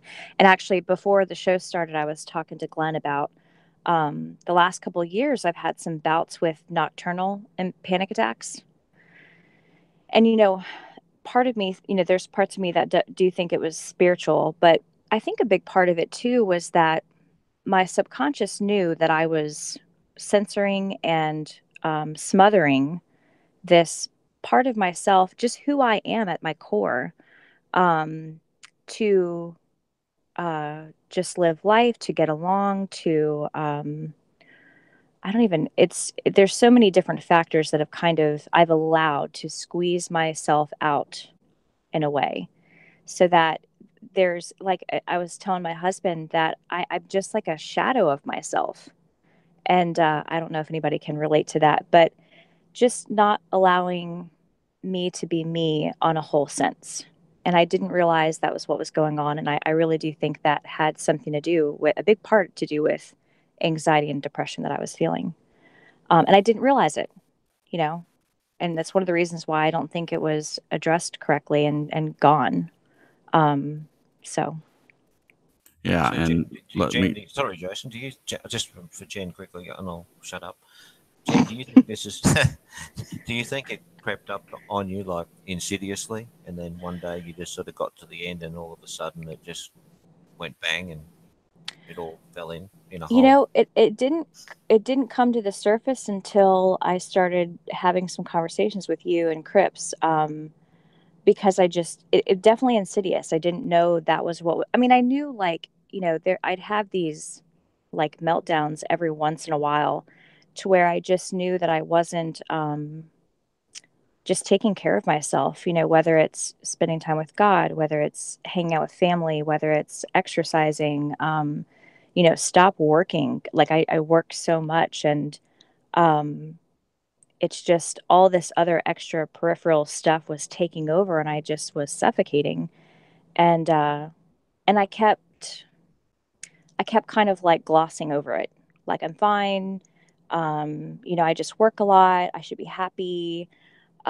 Just excuses after excuses. And it just, you know, once you get into talking to friends about similar, you know, experiences, and just even understanding the definition of wholeness and what that looks like to yourself, because I think it looks differently from each person to person. And I'm saying this in the sense of, like, I know God makes us whole, but I think there's some responsibility that we carry as individuals to be whole as well. Like, you know, my relationship with God doesn't just exist because I want it there. I have to, you know, I work at it like any relationship. And I think when you can parallel that to being whole, it's kind of the same thing, because we're dealing with all kinds of uh, different things in our lives, whether it's learning, you know, habits from our family. Like, in my family, I learned codependency by watching my mom do that in our household. And it wasn't something that was sat and taught at a desk. It was through me seeing it and learning it by watching. And so, so yeah, very insidious, and just learning what whole looks like, and it just uncovering how far past the line I've gone, and it just realizing that's why I've been so unhappy, and just all these other issues. So. All right, Jason. yeah. So what I was going to say was, what I learned from my mother is about the way codependency works. You know, some people say codependency now, and who knows what they're talking about. So what can happen to a person, especially in a marriage, and more women than men can become codependent, meaning they do everything in their lives for the person that they're with. They feel the expectation, whether it is from society or the way they were brought up or deep inside them, whatever the reason is, they do everything for their spouse. And it doesn't really matter what you know, it could be cooking, could be cleaning, could be running errands, it could be in the bedroom, it could be everything they do is about pleasing the other person. And a lot of people can put up with it for a long time. And my mom did that in her marriage, and she lasted about 20 years before she realized what was happening and did something to change it. And the longer you are in a situation like that, sometimes the harder it can be for you to come out of it and really become a whole person. And the first step it takes for anyone is to realize that there's an issue in the first place, which Jen is right in the middle of. Now, when this happened with my mother, she made some good choices in the way that she dealt with it, and she made some more poor choices in the way she dealt with it. and everyone deals with it differently. And I think that Jen, you're doing it in the best way possible, which is to find some people that you can talk to about it in a non-threatening way, and keep praying and keep talking to God. Now, Glenn wouldn't tell you to do that, but Glenn does care about what happens, and he has been great to share with you and be open and honest and authentic, and which a lot of people don't have that. A lot of people can go for years and years and years and be in a codependent situation. And even if they realize what's happening, then, what if they have kids? Then how do you deal with it within the marriage and still be able to have the other person see? Because codependency doesn't depend necessarily on the other person being willing. If you change, if you've realized that you've become codependent and you're losing parts of yourself, but the other person doesn't change, then what do you do? And what do you do if that's the situation and you have kids? I mean, that's probably a whole nother separate broadcast, but just in explaining codependency, both people are dependent on each other. Now, the other person in the marriage of codependency, how do they react when the person changes and they stop doing some of the same things, or they react in ways that they didn't react before? It can cause a lot of chaos, but in the end, if both people aren't trying to be authentic and open in the relationship, then the longer you wait to deal with some of these issues, the harder it is going to be for the both of you. So I applaud you, Jen, to be going through what you're going through in the way that you're doing it. It's certainly difficult, and I mean, good job so far. Thanks, Crips. Hey, can I add something to that real quick? Yeah. Well, first of all, I listened to everything that you said. I thought that was awesome. I mean, it makes a great point about you do need to be yourself, and I can see how that would be depressing. But I kind of want to make it just use that to kind of draw the opposite point of view, though, is that you can also not be whole if you don't have a partner. You don't have that love of your life. That's also not being a whole person. Like that other rib's missing, so to speak. So, there's someone that I really like, and and I'm not with them right now. So that's kind of not being a whole person too, from an opposite point of view. I don't know about that one. Let me ask you, Mike, why you think you need to be with someone to sort of essentially complete you? Isn't it that you need to get whole first before you can then be with them? Well, I am pretty awesome the way I am. I have to agree with you on that. I was waiting. I was waiting, Mike. You're right. I stand corrected. I set him up. Sorry. Yeah. My answer to that would be, how do you know if you're whole until you've been in a relationship where you can see yourself in a different light? I mean, if a person that lives in the forest in a cabin who was brought up by their parents die and the person's never been out of the cabin, how does that person know if they're whole or not? I mean, what scale are they using? I can tell you from experience that I learned a lot about myself by being married and being in relationships.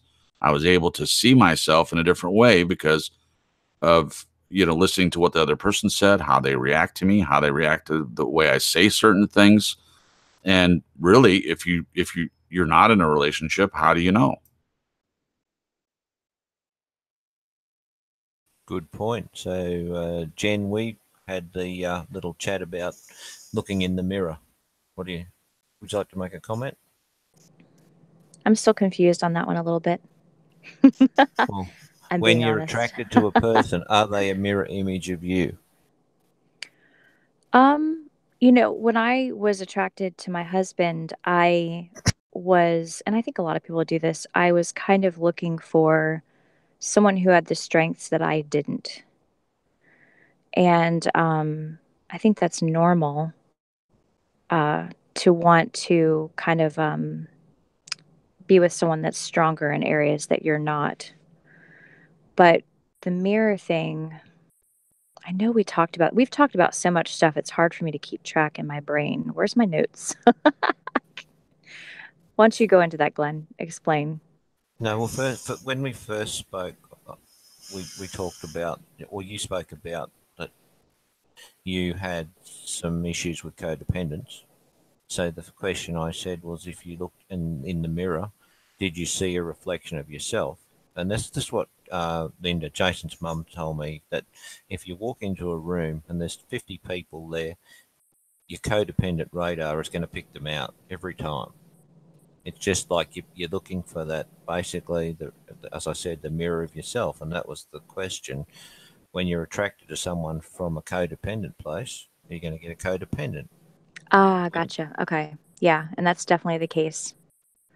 And it's one of the reasons that our communication is so botched, because both of us we feel so responsible for the other person's feelings that neither of us share, and like we share, but it's so incredibly censored, walking on eggshells all the time, which is not healthy.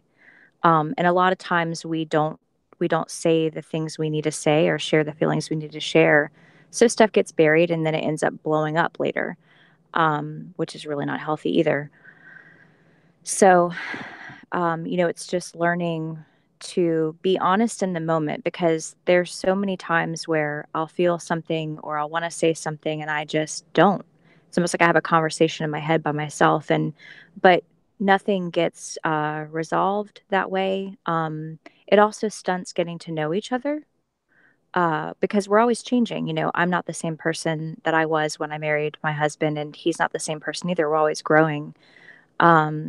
So the ongoing communication is really important. So censoring and being codependent is very, very difficult.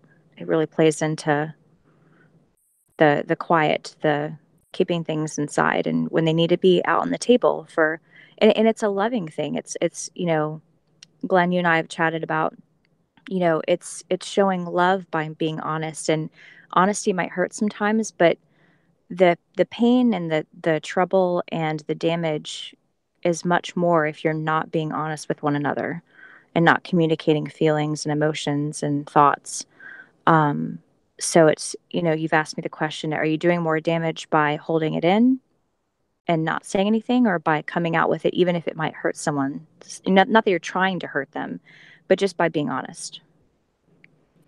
Which brings me to what Jason just said, which I thought was really relevant. As you're changing, are you seeing that your attitude to your relationship changes and your understanding of your relationship changes? Very much so. It's especially me taking responsibility, because codependency, and I know where I am, I tend to, and I used to write it off as like, oh, I'm being this romantic girl who wants her husband to read her mind, which I know is kind of like an issue in a lot of areas in society. But it's, and I went on a rabbit trail and lost my train of thought. Ask the question again, Glenn. Glenn? Sorry, I didn't That's okay. unmute. No, basically I was saying, as you evolve to this new place of truth, honesty, etc., are you finding that the dynamic of your relationship with your husband, say, is changing because your view of the relationship's changing? Yes. Yeah. Communication has actually opened up like within the last few days. It's gotten incredibly better, which is a miracle. We used to be very reactive off of one another, and part of that is like when you're stuffing feelings, they tend to be explosive when they come up.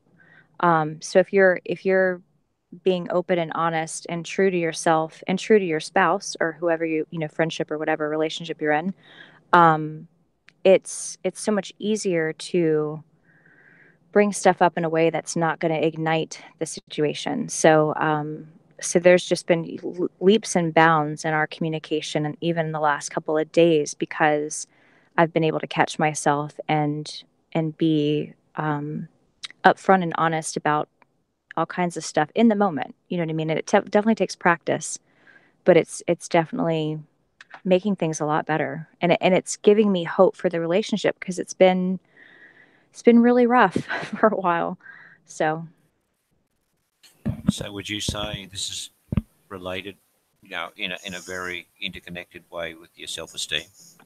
oh yeah, very much so, because if you think about it, if I'm holding stuff in and I'm not being honest, I'm not, when it comes to my self esteem and how I see myself, I'm not important to myself. I'm not important enough to myself to realize that my thoughts matter, my feelings matter enough to bring it up in the moment. So I'm realizing that my thoughts do matter, my emotions and my feelings do matter enough to bring it up when I'm feeling them or when I'm thinking them. Sure. Thanks, Jen. Just a question for Jason. I just saw Luke say, I'll just read it. The subject seems secular and psychological, so I'll beg your pardon and say good night. Blessings to all the saints in the name of Jesus.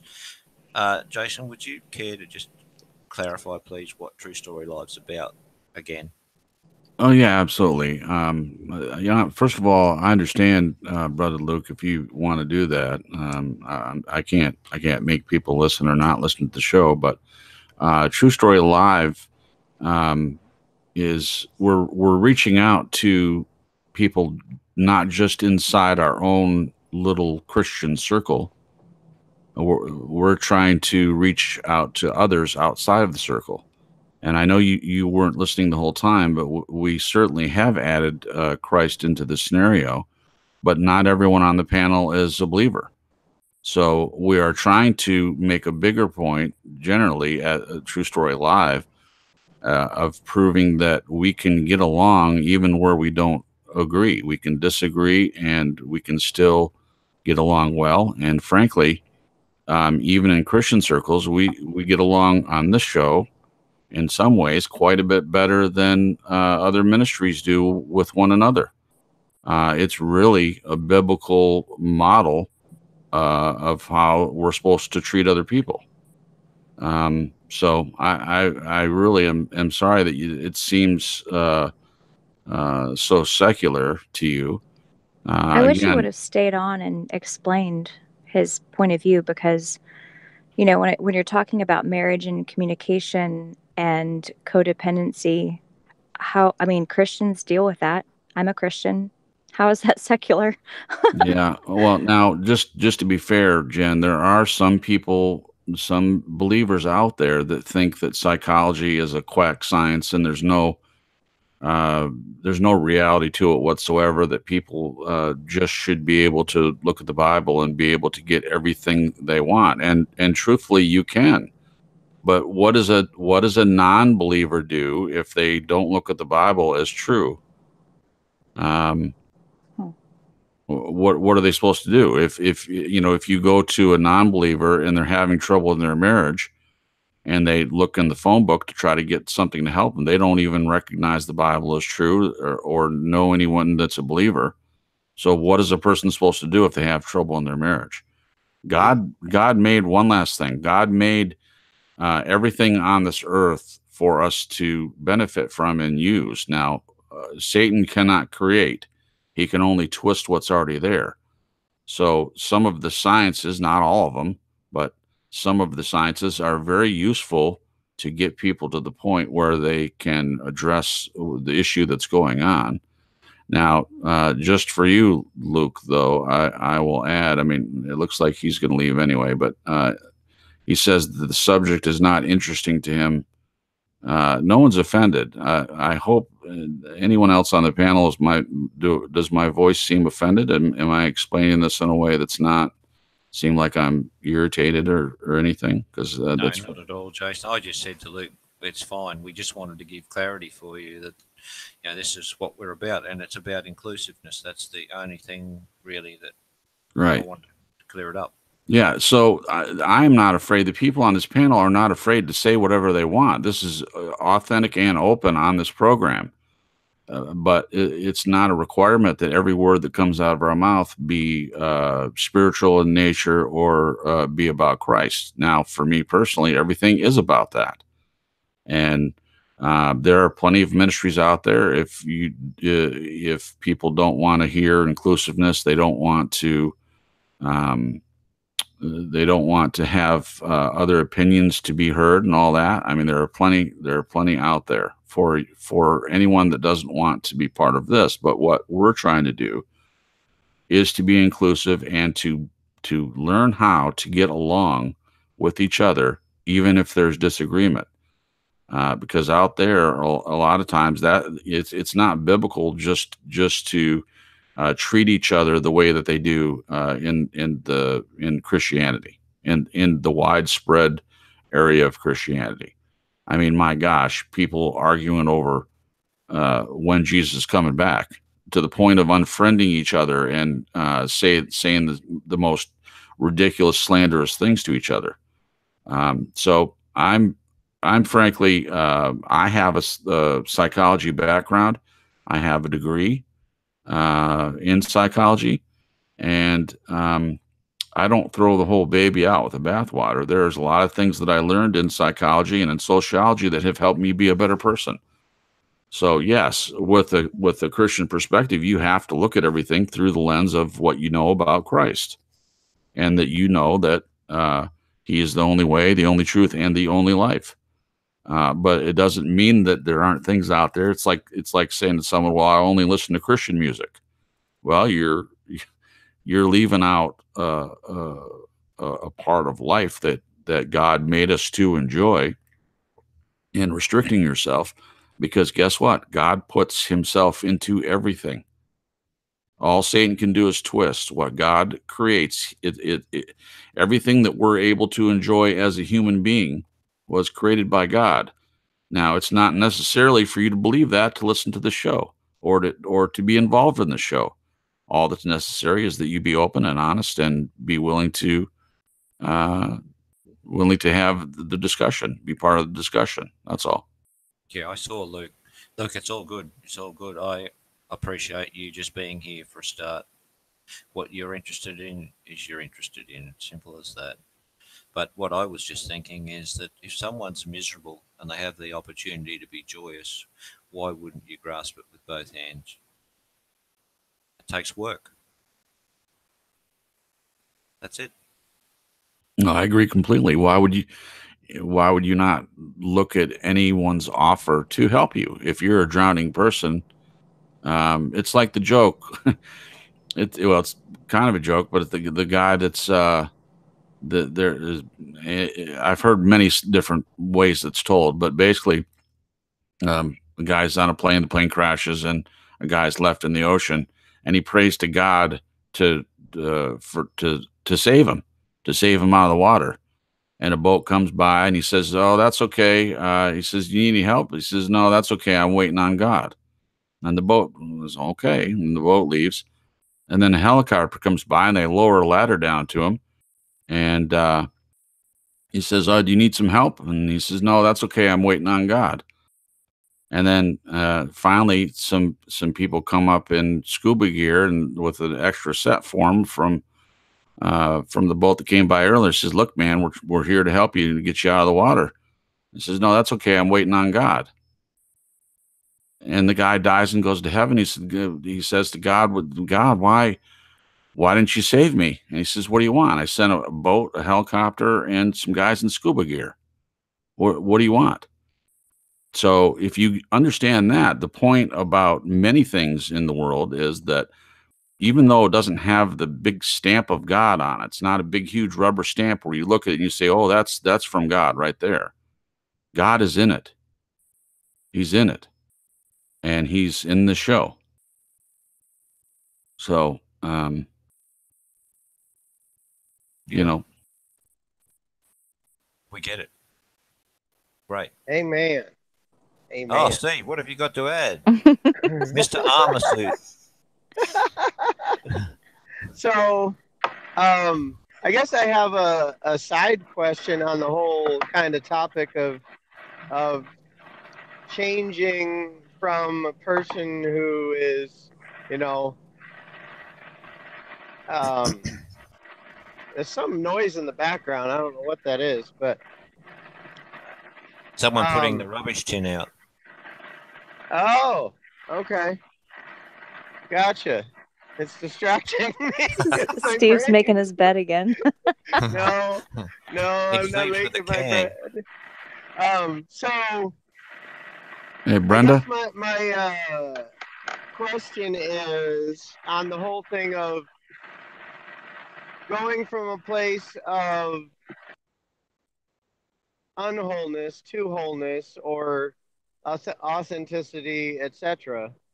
Especially for someone like you, Jen, that's in a relationship where you're dealing with codependency type issues, and going from being a codependent to undependent, and just being dependent on God and you, which I think is, to me, is the definition of wholeness. Um, when you're doing that and there's change, what do you do with the fear that comes alongside with that change? Like you said, you were having a conversation in your head about, should I say this, should I not, or whatever, that kind of a thing, or do this or not do that, and you have a conversation in your head before you ever utter the statement. To me, in my own journey, I understand that as fear talking to me and saying, if you do this or say this or become the you that you want to be, that you believe yourself should be, um, to me, is there, at least for me, there has been, and I think in some sense still is, the fear of if I become who I think God wants me to be, uh, the possibility of your spouse not wanting that person as they want the person you are now, Yeah, that's and losing definitely, that relationship. yeah, that's definitely been a fear.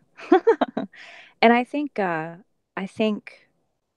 that that's been part of the kind of rubber band ball of fear that's played into me, like the censoring, the thinking before I speak, which, I mean, and I don't mean it to be like that, because I think we all do that, but taking it to an extreme. And this subject definitely has been broached, like, uh, what if my husband doesn't like the person I am, the whole me. Um, I'm I'm definitely not afraid of that, but I do realize that that could be an outcome. And I really am relying on God to give me courage no matter what the outcome is. Just because the place that this has put me has been such a horrible place. And I'm a good actress. I guess I play it off really well. I don't know. But to myself, you know what I mean? Just convincing myself, oh, I'm fine, I'm fine, I'm fine. Um, but just taking courage in the fact that I can't keep doing it this way. I'm It's like I'm killing myself in a sense. I'm killing the very person that God created me to be. And I'm at a point where, like I said before, I'm just a shadow of a person that I am deep down at the core of myself, the foundation. And I just can't do it like this anymore. One, it's exhausting. It just affects everything. It kind of just bleeds into everything. And it bleeds into my relationship with God. It bleeds into my relationship with my husband and my friends, my family, just everyday joy. It's like putting a dimmer switch on light, you know? And now that I've kind of gotten this taste of what it can be like just to embrace who God created me to be and be whole and not censor myself, it's scary, but it's exhilarating. And I just don't want to keep doing it the way I'm doing it. The way I've been doing it. You know what I mean? It's just it's kind of at a crossroad where I can't turn back. I can't keep doing it that way. I don't know if that answered your question, Steve. Did that? Yeah, I think so. I'm just, I was just curious because I know that's something for me that I deal with. Um, you know, with my relationship with my wife and how I want to be. And, you know, there's been flack at times, and I don't know how to deal with that and maintain my walk that I want and have the, you know, marriage I want at the same time. Yeah. Sometimes it seems like the, you know, I Like you have have the to feeling choose. like, yeah, and it's scary. It And is. which one, you know, how do you balance that fear with the Bible, with your walk with God, where, you know, especially for me as the husband, you know, where you're supposed to, you know, lay down your life for your wife. I mean, how does that balance? And so, I mean, do I sacrifice myself for I mean, the you sake of my can. marriage? I You mean, can. You can choose that. That is a choice. And that's right. what I'm realizing. It's a choice. I can do that. I really don't think it's honoring God. Um I don't think it's honoring yourself, and I don't think it's honoring God, and I'm speaking just from what I've been learning. To censor, to because we're all just amazing individuals made in the likeness of God, and it's just such a disservice, not only to yourself but your spouse. And if they react bad, what I'm learning is that that's their stuff. And the codependency kicks in when you think it's your responsibility to, uh, just responsibility of how they're like responsible of how they're going to react to you being you. um I'm right there with you, man. I But hear you. if you know a different way, and just know that you're doing your spouse a disservice and yourself by censoring, whether it's your walk, who you are, your passions. Like, that's another thing for me. Just what I'm passionate about, it has just been censored. And like I said, it's like that light being dimmed, and it's just there's not really a good outcome to it if you think about it. Yeah, it's like the outcome that could potentially happen by being yourself and just having that freedom to be who you are, who God created you to be, all those passions. And um, it's just, there's just not a good outcome. Because I don't know if you have dealt with this, but I, in a sense, have dealt with resentment toward Jason. And it wasn't like, I don't know what you have gone on with your spouse, but he's never necessarily come out straight and said, you can't go to church, or, you can't listen to Christian music, or you can't do photography, or go hang out with your family. But it's just been little steps along the way where it's doing certain things has rocked the boat. And because I want to stop rocking the boat, I've pulled back. But it's like I'm gypping myself. I'm gypping all those things in me are God given, and they're created, and they're a part of me. Um, and so it's doing myself a disservice in the marriage by not being true to who I am. Could I just make a point too, Jen, and Steve, and everybody else? Just it doesn't work like that in my relationship with my wife at all. It's the total opposite. If I wasn't true in the moment, she wouldn't respect me. So, and I think Jen and I have shared that, and we've even role played a little bit how I would deal with it with my wife, and we never have any arguments because we're true to each other. We just call it like it is and have no fear. So I can tell you it does work. It's just that you have to have two people who understand and are willing to accept that someone may have a different point of view and are willing to tell you. Okay, that's me. Jason? Yeah, Jace. Yeah, I mean, that's a different point of view for sure, which is very, very welcome. Yeah, I personally fully realize that your relationship with Sandra is different than many other relationships out there, and that's great. That's the way it should be. The way it is for you may not be the way it is for other married people. The thing about you, I haven't met Sandra in person actually, but I know enough about her to know that you guys are unique, and the way it is for you is the way it is for you. That's the beauty of marriage is that if the two people agree on whatever it is in their marriage, they agree on it, then that's the way that it works. It works well for them. Doesn't matter what other people think, And honestly. so, but what we agree on is that we're going to be true, and there's no excuse for not being so. Well, of course not. I'm sorry. Yeah, that's. I assume that's stands to reason. The goal is to be authentic and open. So if we're in that category, already, you don't expect that person's going to lie. You don't expect that they're going to cheat on you and all the things that seem to come in other marriages where they're not authentic and they're not open. Very true. I take your point. I Brenda? think that's the definition of a healthy marriage. Honestly, um, I think that should be what every married couple strives for. And I think on top of that would be, I don't know if you said this, Glenn, or not, but uh, when you are honest and open like that, for your own honesty to be respected.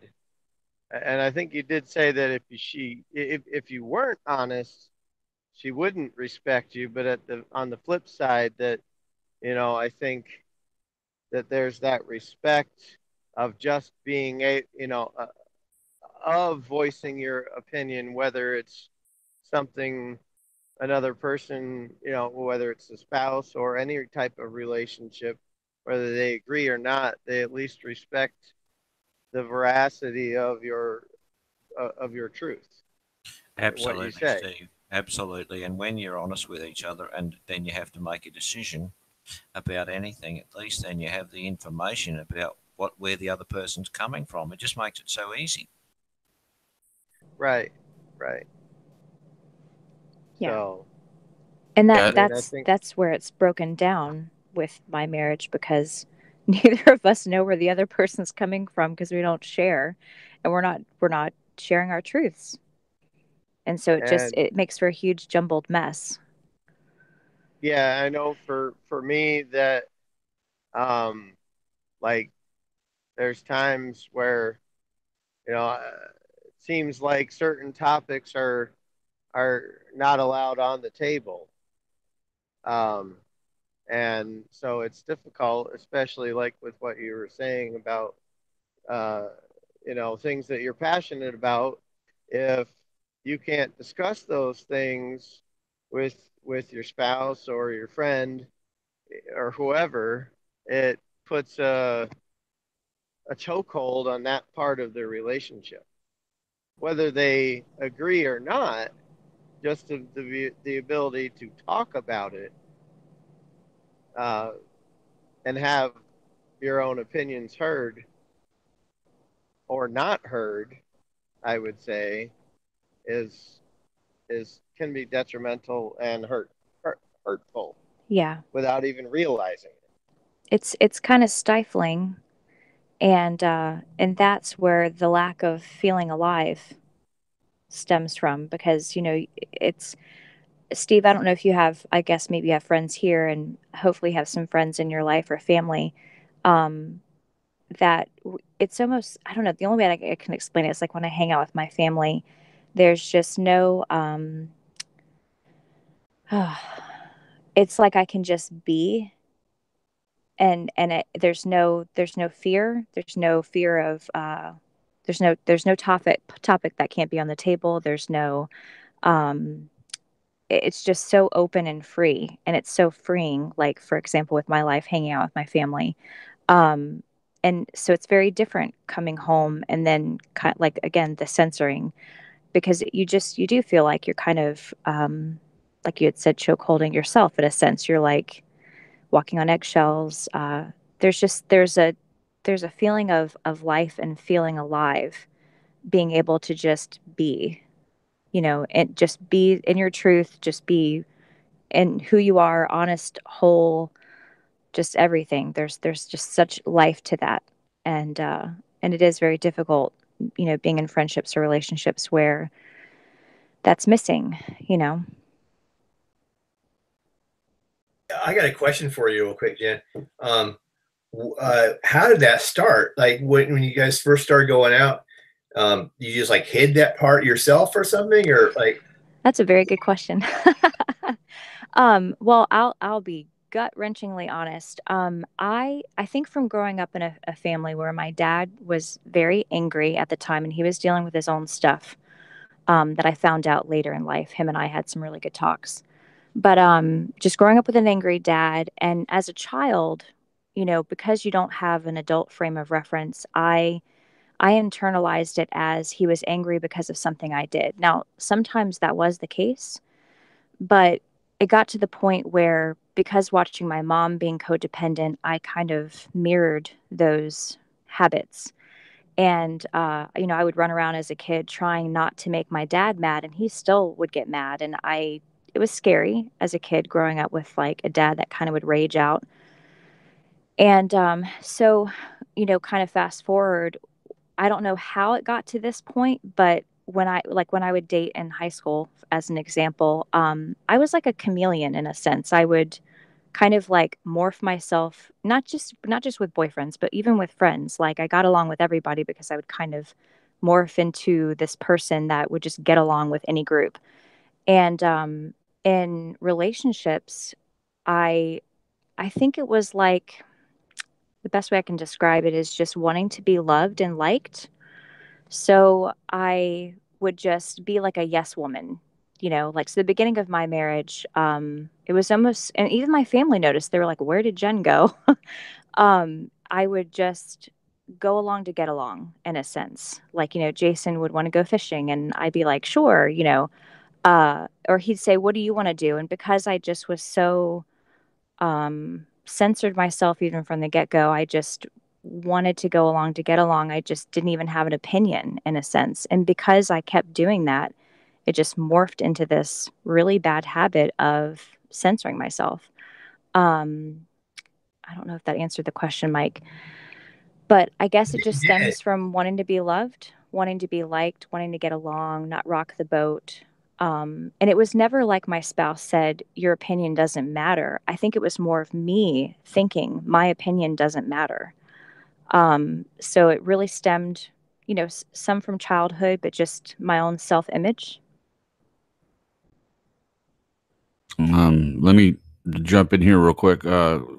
Coaster Lisa from the chat room said, open communication and building trust is essential to a marriage. Otherwise, you're walking on eggshells. What do you think about that comment, Jen? Yeah, that's exactly where I had found myself. Because, it starts out small and then it kind of bleeds into everything. And yeah, that's exactly where I find myself, walking on eggshells.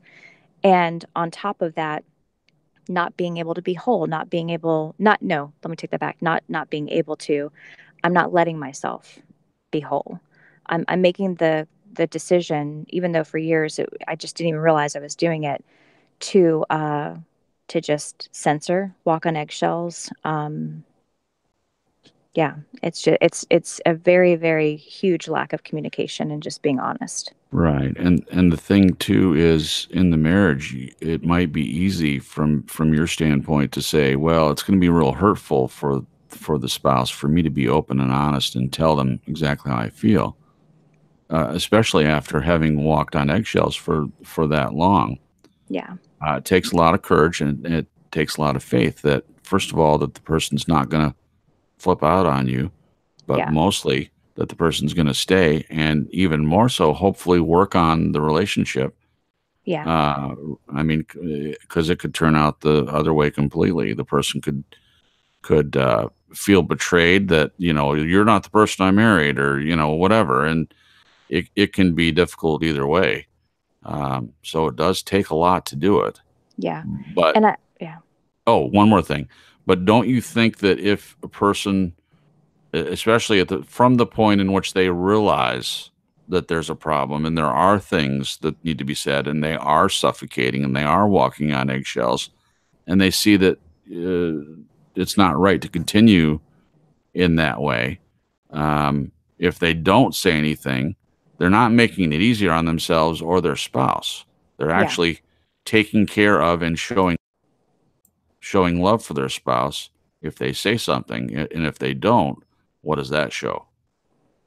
Yeah. The other thing I was going to add too, because this is just a little bit of background, and I don't mind sharing this, but my husband comes from a dysfunctional family, more so than what I had dealt with, and is an only child, and really hasn't doesn't have like the skill set to deal with feelings and emotions. He had a very manipulative, over emotional mom who just, I don't know if anybody knows about borderline personality or narcissistic personality, but definitely coming from that perspective. So he was used to seeing emotion as a tactic to manipulate. So that's a big, facet in all this puzzle. So, when I'm a very emotional person, and care about feelings, and I like expressing my feelings and stuff. So when you bring those two kind of people together, it's kind of, wow.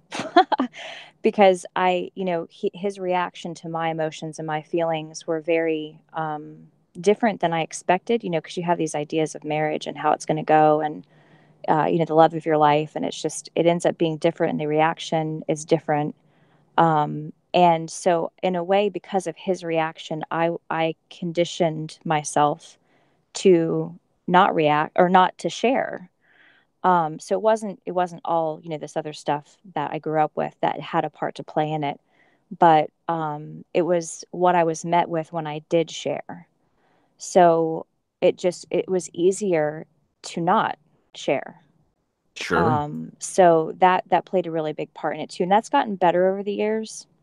But it's funny, as Jason has grown and gotten better at hearing out my emotions, and has gotten frustrated with me stuffing my emotions and then blowing up because it's like a volcano. Um, I'm still stuck in that mind frame of I can't share. So there's been some areas that he's grown where I've been stuck. So I just wanted to share that as well.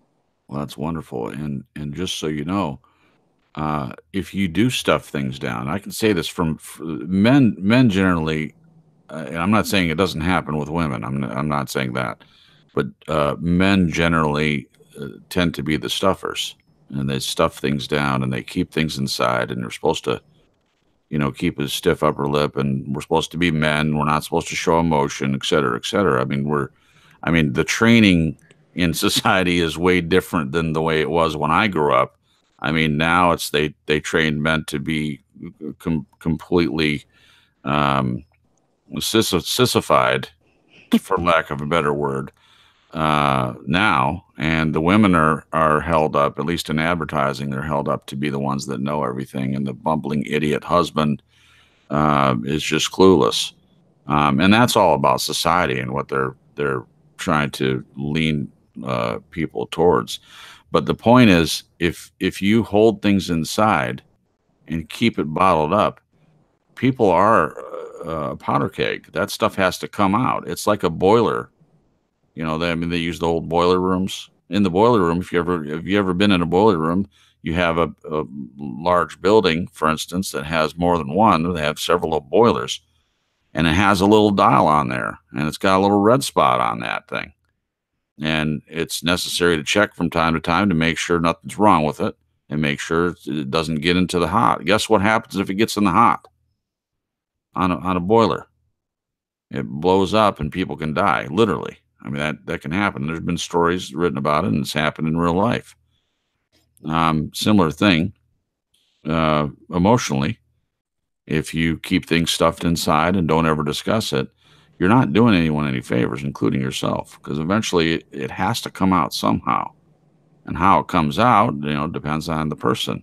Some people use food to stuff themselves, literally to go on top of the feelings, make them feel better, something they can control.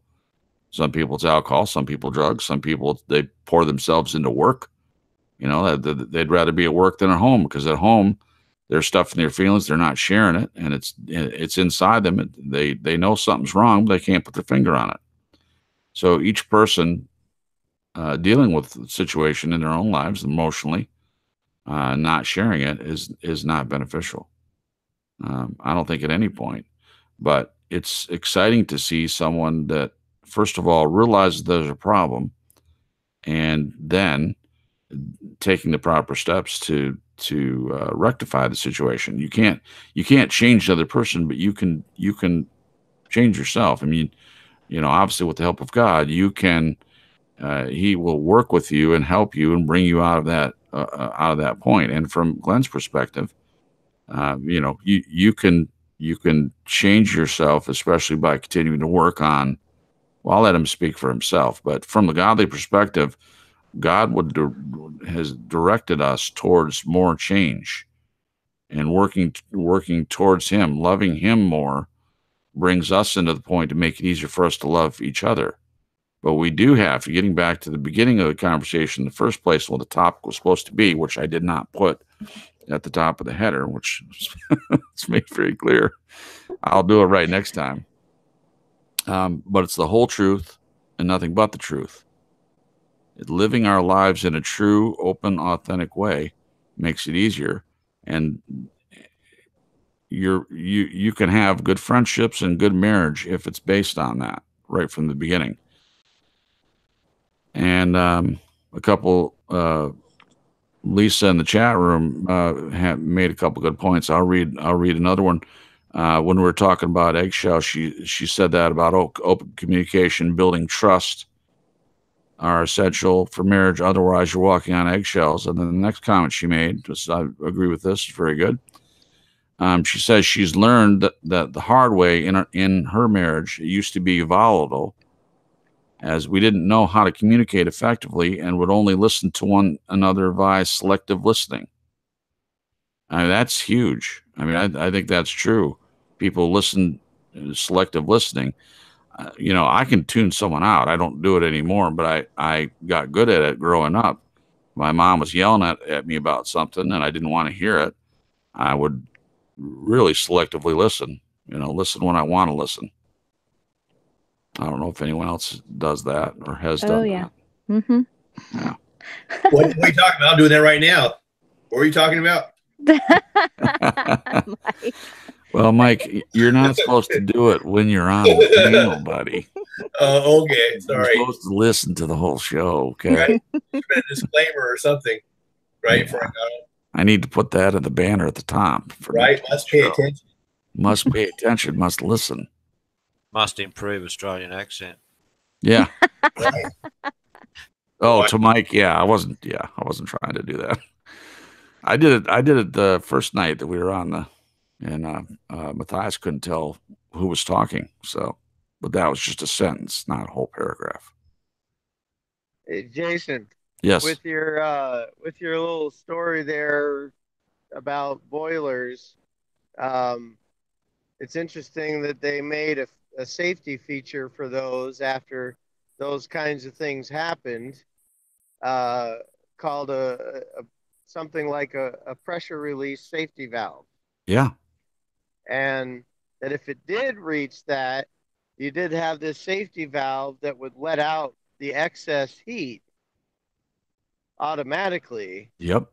And I think that is the case in our own lives. And for me, you know, when if in a relationship where you feel like you can't talk about certain things to the other person in that relationship, you should have somebody you can talk to. Agreed. About what you're dealing with, because to bottle it up and to bottle it up and not have that safety release valve of somebody else, then you are gonna boil over and it will hurt other areas of your life. I can think of great quote on this: "Hurt people hurt people." Yeah, Oh yeah. that's a good And one. so I think that goes right back to the whole thing of, loving your neighbor as yourself. Well, hurt people hurt people. Loved people love people. Boom. So, so I have the tendency when things aren't going right to withdraw and to pull away and to pull away from everything because when you are trying to change certain things and you know and trying to continue to move towards being that whole person, and being true to yourself. And when you do have conversations with, say, your spouse, and you try to be open and honest, and when that's rejected in some way or another, there's a trust there that's broken. And even if, you try to slowly, if the communication has been like, okay, I'll listen now, or you can tell me anything, and then when you do tell that person a little bit of anything and you get a violent reaction, that idea of can I go deeper with my truth, or do I cut it off and not share anything? And for me, I think that's where I struggle the most with my relationship. Is sometimes it's okay to talk about certain things, sometimes it's not. And if you don't take care of it, it does bleed into other relationships. Oh, absolutely. First of all, Steve, I really appreciate what you're saying there, and yes, you're absolutely right. In other relationships and in the one that you're talking about too, it doesn't just go away generally. And No. I want to go back to something that you did say about the automatic, in the boiler, the automatic release system.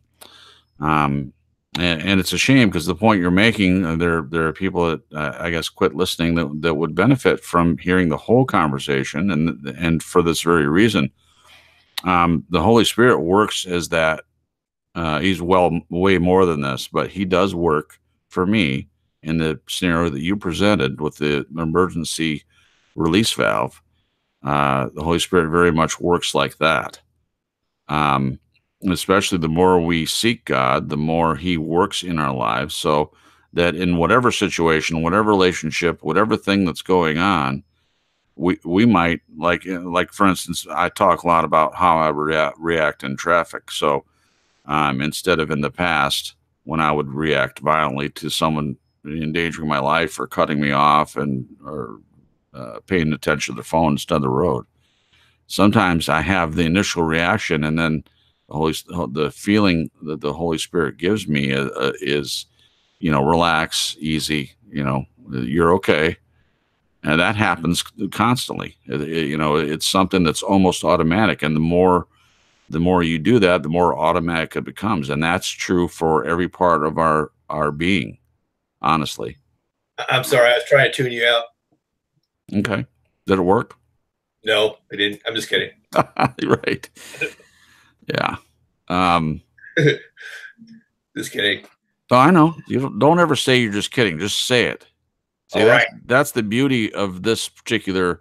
What we try to do is be authentic. We can joke around and play and all that stuff, especially when we know each other better. And it's a beautiful thing to not have to say that you're kidding, or not be worried about if the other person's feelings are hurt. Because Yeah, you're right. I like that about you, Jason. Yeah, no doubt. I mean, thank you. The more a person knows another person, the more freedom I think there is, especially if both people are working on a relationship and there's safety in that. And that's true about marriage, and it's true about friendships. The more, Oh, yeah, you're right. yeah. Hey, by the way, real quick too. Yeah. Just to make sure you get it in. Like, what about if you don't feel like you're a whole person because you don't have God, right? And then when you have God in your life, then that's like a part of being a whole person, right, Jason? Yeah, absolutely. But see, here's the thing, and this is where Glenn can come in. So, Glenn, get your self ready to comment, because I'm sure you're going to have something to say about this. But so Glenn will answer for himself, but I'm going to use what you just said. So, if a person doesn't believe in God at all, okay, so this is an ongoing question. A person does not believe in God. Can God work in their life without them admitting it, without them saying that God is working in their life? So that's the. What do you think, Mike, first, and then Glenn can have a response, because I have my own opinion about this. Can you give me the question, please, one more time? Yeah, can God work in someone's life that doesn't recognize God at all or believe that He exists? Is that evident? Yeah, I think God can work in someone's life even if they don't believe in Him, because it sets up like I forgot, I was talking to someone earlier, maybe it was on Matthias's channel, or like he was talking about I know what he's talking about. He's talking about like if someone goes flat on their back, or he uses that metaphor a lot, then that's God doing that. That to just try is to try to help that person to wake up, so to speak. So yeah, I think that God does a lot of, well, I think that both sides are working the angles, I guess. And so, right. So so there are definitely two sides that are trying to pull people and do things in different directions where if you're worldly, it all looks just happen. It's just coincidence. All this stuff that just everything, like people just bump into people for no reason. But beyond the veil, I guess, is there's a lot more going on. So yeah, it doesn't mean that they're saved, I don't think, but it means that they're still doing things to try to win someone over in that battle.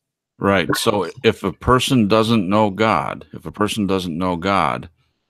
it's similar to the question I asked earlier. How does a person know that they're not whole until they're in a relationship? And this is where this is true.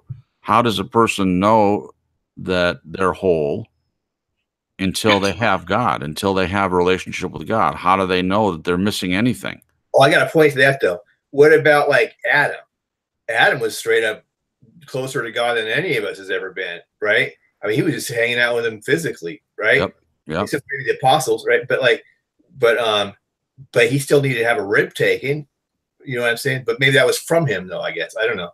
You know what I mean? Because he was still empty without Eve, right? Or else why would God make Eve? You know what I mean? Absolutely. And well, the Bible makes that very clear too, is that he was without a helper and he was without someone, and all the animals had a mate to go with. I mean, he always planned on making Eve, but you know what I'm saying, to tie it into what you're saying. Yes, it was always his plan to make a woman, but at first man was by himself with God. And yes, they were tight. They walked together. They shared everything. He knew God very, very well, and God knew him, and that was the way that it was back then. But if he was complete, though, why did he need to make Eve? Who says he was complete? Well, yeah, you're right. It doesn't say. He said like a synonym for whole, though, right? So I guess he wasn't whole. Well, not in the whole plan God had for humanity. No. It wasn't finished yet. So Adam was created first, and then Eve was created later from Adam's rib as a part of him. He came from woman. Woman came from man, and they're made for each other. They're made distinctly for each other. But how did Adam know that he wasn't whole until after Eve was there, until Eve was created? My point is he wouldn't. He wouldn't know until he felt the benefit of having someone around him, and then he could look back and say, "Wow, gosh, I wasn't the same until I had Eve." I don't know how anyone can recognize it until they actually experience it, and then they can only look back at the way they were before and recognize and realize that they were not whole. That's the question. I would say this, that I don't think Adam would have known until God said. He would have known. Until That's what God you're saying, said. Steve. I don't think Adam would have known until God said that it was not good. It Oh, was the first thing in the story of the creation in the Bible that God said, this is not good. Everything else that he had created, he said was good. And then he said, it is not good for man to be alone. Wait. So I see. Make a point. me create him a helper. Yep. Yeah, I got a point to add that though. So my point there is, if Adam wasn't whole in the sense of in communion with God, he would have never heard that necessarily. I got a point to that though. First of all, so my point is, any part in our life that needs to be whole, the best place to seek how to know that is from the one who knows what's good and what's not good. Right on. Go ahead, Mike. Yeah, that's why Steve, nice to meet you. Like, what I was going to add to that is, Lee's like, well, your point he's kind of making is that, like, if I can kind of reiterate in my own way, is that, well, he didn't really know he was missing anything, so ergo he wasn't really missing anything until God showed him he was missing something. But then again, that's if you look, I kind of disagree with that, because if you look at like what Jen was saying, is that she didn't really realize she was missing something, but she was. It's just that she didn't come to grips with it or understand it or fathom it, or I'm trying to find the way to put it. But so just because you don't understand something doesn't mean that you're not missing it. Yeah. So you're say the last sentence again. Do you remember what you just said? Say the last sentence again. Well, just because you don't understand that you're missing something doesn't mean that you're not missing it. Yeah. I guess that'd be like with you. If you have a psychology background, there's probably lots of people that don't know what's causing whatever it is that's bringing them down or whatever, or causes them to do things a certain way. Mm-hmm. You know what I mean? Exactly. That's right? a fact. That's a fact. You're absolutely right. That's a fact. That people cannot really argue that. What you just said. That is an absolute fact. So just because you don't know you're missing something doesn't mean you're not. And that's true about a lot of things. Okay, so I want to address real quick. So Lisa has been sharing comments with us, and I've been kind of going to that. And by the way, this is a good example for any of you in the chat that do want us to share anything on the show. We're trying to incorporate the chat more, and we started that when we're doing the simulcast and stuff. But now this is the first episode that we've done from this channel, this tonight. So I want to thank everyone again who stuck around. You can't. Some people came late, and you're still here. That's awesome. So thank you for all your support. We really appreciate that. If you haven't subscribed to the channel, definitely please subscribe, just so that you'll get notifications for this channel, because we're not going to Talking Doctrine is still going to have the channel on, but we'll be running the chat room will now be on this channel. So just to I'm not a YouTube star or anything. I mean, don't intend to be. I have, no idea how that would even look, but just really practically, in order for you to get the notifications, please subscribe to the channel, and then you'll be able to keep up with us. So Lisa says, I kind of agree with Steve. Not until both sinned could Adam understand what the emptiness would feel like without Eve. Their marriage was perfect and whole prior to that. Okay, I want to. That's a great point, Lisa, and I want to address that. First of all, I agree with Steve. I'm not agreeing with. I'm not disagreeing with Steve. I agree completely with what he said. Yay! But But the point is, what I'm talking about is, before Eve was created, Adam didn't realize that he was even missing anything. That's the point. But you're making a separate point, which is after the fall, when sin came along, when they fell, when they both agreed to sin. And there's another point. Eve sinned, and some people have said that Adam agreed to sin because he was not going to let Eve die in sin alone. Now, I'm not making that argument to discuss tonight. I'm just saying that he did care about Eve. And so the first thing was he didn't realize he was missing anything until Eve was created. And then their marriage was, by all purposes, whole before the fall. There wasn't any discord before the fall. And then after sin came into the world, then discord and division and all the things that we have to deal with today were sown into the world. So for us, all the people listening to this program now, we were born into it. We didn't do anything to get it. We were born into the system that was already created for us. Fortunately for us, we were born on the other side of the cross, the other side of God's sacrifice in his winning effort to reconcile humanity to himself. We're born on this side of the cross, which is awesome. Let's see. So it's about 11:45. How late does the panel want to go? Because we didn't talk about this ahead of time. I'm enjoying the conversation, but we've already lost Matthias. He had to go. Of course, he's been running ragged all week. So what do you guys think? We can call it a night and chalk it up to a good show so far? Nah. Don't call it a night? Marathon. I could keep going. I'll have to break off for a little bit, a couple times, but I can keep going. I did want to say something on the whole psychology thing that, if I may. Yeah, sure. No, you may not. Okay. Yeah. Thanks, man. That former pastor of mine said that good counsel is godly counsel.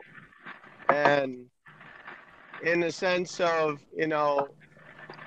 if you can't find a Christian counselor and you're having issues, find a counselor, someone who's a licensed, psychologist, and tell them you're a Christian and you want your advice, catered to the Christian faith. But I think that psychology good psychology comes from Scripture. And I think Scripture is the best form of healing psychology. There's a lot of psychology in the Bible that if you look for it, you can find it and apply it. Steve, totally agree. Here's the thing where some people literally throw the baby out the bathwater. They think that all psychology is wrong, and that all the sciences are wrong, and that going to doctors is wrong, and that there's no medicine on the face of the earth that is any good for any human. That it's all about the deception and people being deceived and the the evil world trying to get to people. And they fail to realize that, again, God is the creator. He made things that help man as well. I mean, there are things that God created that come out of the ground that even though that we're in, Brenda, please mute yourself. I don't know what that is in the background, but I muted you because I could hear it. It sounds like grinding. I don't know, like a coffee grinder or something out of the background. I don't know what you have going on over there, but that's all I can hear. I mean, guys, if you have loud noises in the background, this is a live broadcast. So please, please, please, if you're doing something other, like it sounds like a grinder, and then there's like chopping carrots or something. There's like a wooden board with a knife, and there's vegetables on it, and they're being chopped with the grinder on in the background. Like a jackhammer or something in the background. Yeah, I don't know. I don't know. But we had one guy one time, Phil. Yeah, Phil was on one of our other shows, and he was doing dishes in the sink while other people were talking. So, just please try to keep yourself on mute unless you want to say something. Please. Thank you. I don't even know what I was saying. Sorry. Anyone listening? Anyone doing more than selective? Psychology is what you were saying. Oh, thank you. Psychology. Yes. Okay. So they throw the whole baby out with the bathwater, and all of it's bad. Only the Bible is good. Well, first of all, the Bible is good. There's no way around that. It is good. It is sufficient for everything that we need. But God put things into the world for us for our use.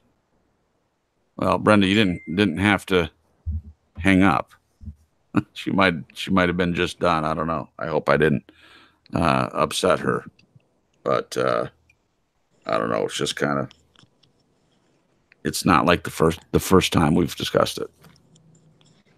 I mean, for everyone. So.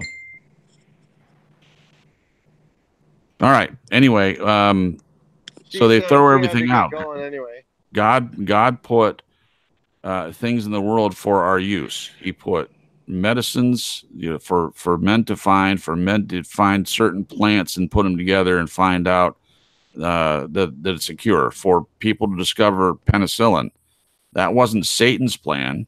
Satan didn't make that happen so that more people could be cured of things and less people would be sick with certain things. Pasteurization process of cleaning bacteria out of food products. Satan didn't do that. He allowed a man to be able to find that and get into a situation where people are helped by it. So yes, there are systems set in place out there that are wicked and evil, and it's being twisted. It's a twisting is what Satan does. He twists everything that God creates. So the same can be said, although people may not agree with this, but the same can be said about psychology. It can be said about certain branches of science, sociology, music, television. Hollywood in general is evil. But are you willing to say that every movie, every producer, every actor, every script writer out there that has any involvement in movies whatsoever is completely evil? Yes, I am. Thanks, Mike. Anyone else want to weigh in on that? Are you willing to just, are we willing to go to extremes on everything that's out there? If we're believers, Glenn obviously is going to have a different opinion, but if we're believers, are we just saying, oh no, we need to just live in the woods and with just our Bible and a light and not accept anything that doesn't have a stamp on it that says approved by God? Or is it more common sense that he shows us what things are there for us to enjoy and what things aren't? Anyone? Yeah. I think with believer or non-believer, there's a lot of things in life that are just healthy balance. With psychology or medicine, you take a look. What are the facts? Irrelevant to maybe as far as for a non-believer, irrelevant to the scriptures, because that's not even really, I don't think, in the thought process. I can't say, but you look at the medicines, and let's say vaccinations. There are some vaccinations that are good, I think, and there are some that don't seem to show any significant value to taking them, other than so as far as that goes, there's balance there. You look for what's good and what's healthy, what's right, mm-hmm.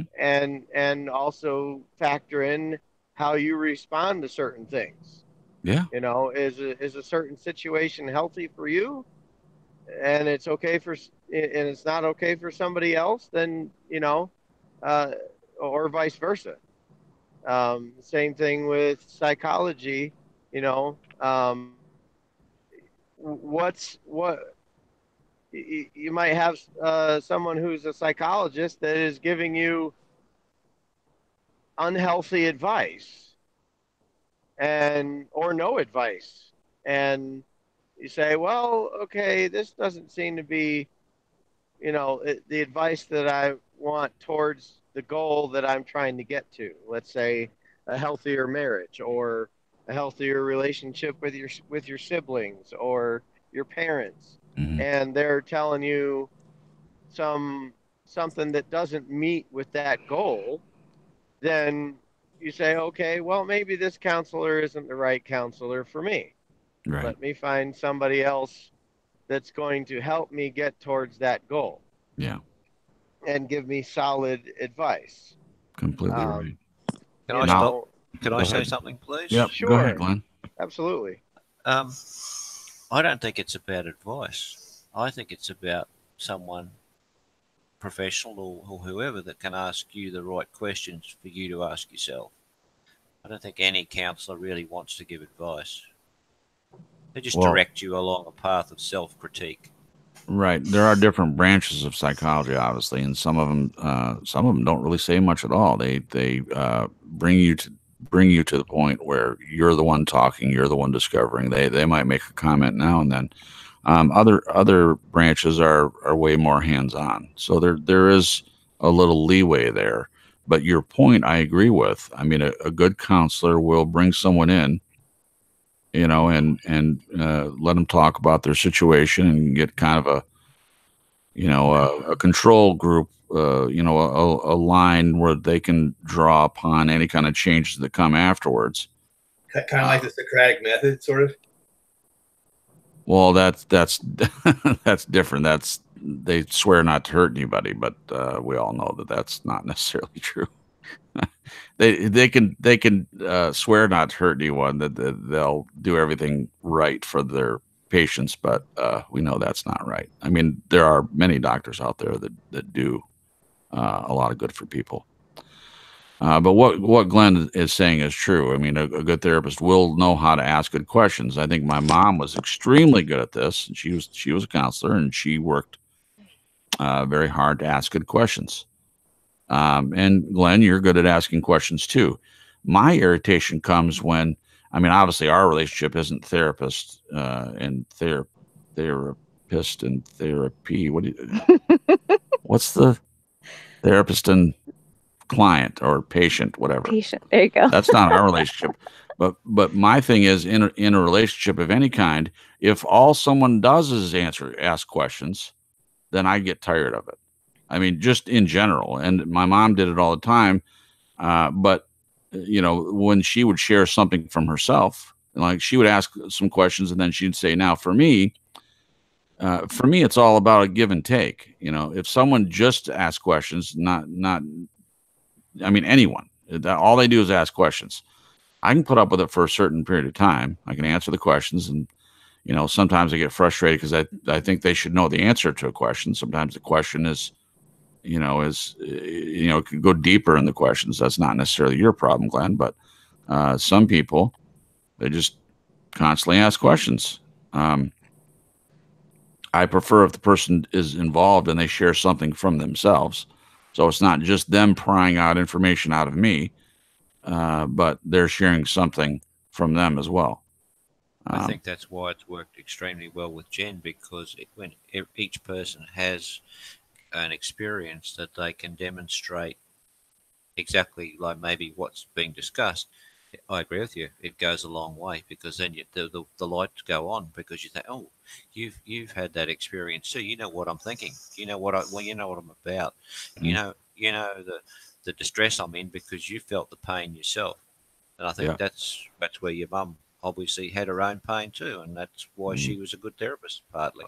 Oh, very much so. Even in the areas like my mother never smoked crack, but she dealt with people that had drug issues, and she could still help them even though she wasn't addicted to crack because she'd been addicted to other things in her life. Again, not crack, but Stop saying crack. crack.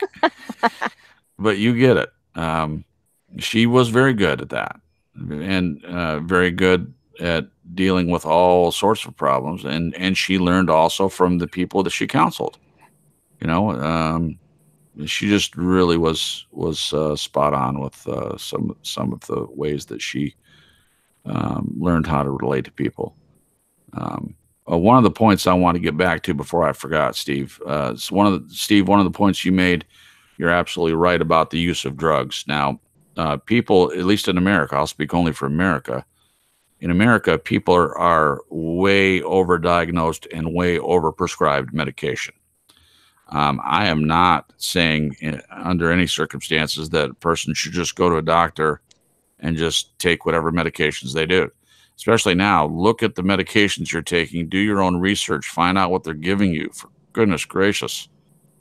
Because even in the vaccines, and I know I'm not doing a show on vaccines, but someone made a point in the chat room, said the vaccines are from Satan. Yep.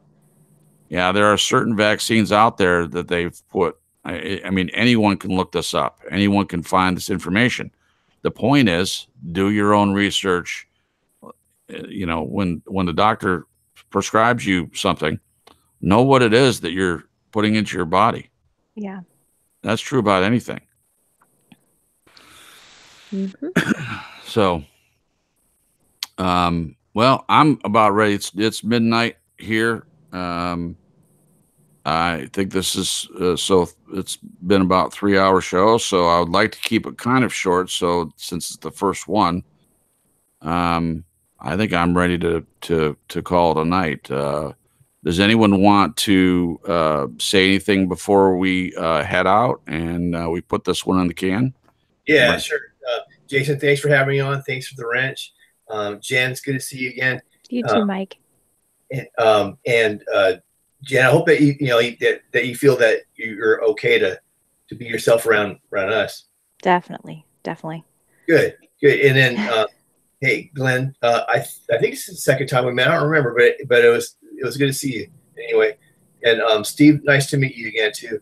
And I hope you guys all have a good night. Jason, I appreciate you, and I'm glad that that this week's almost over for you. And thank you, Mike. Thank you, Mike. I appreciate you too. Appreciate that, bro. Yep. All right. Hey, good night. Bye, Megan. Bye, Megan.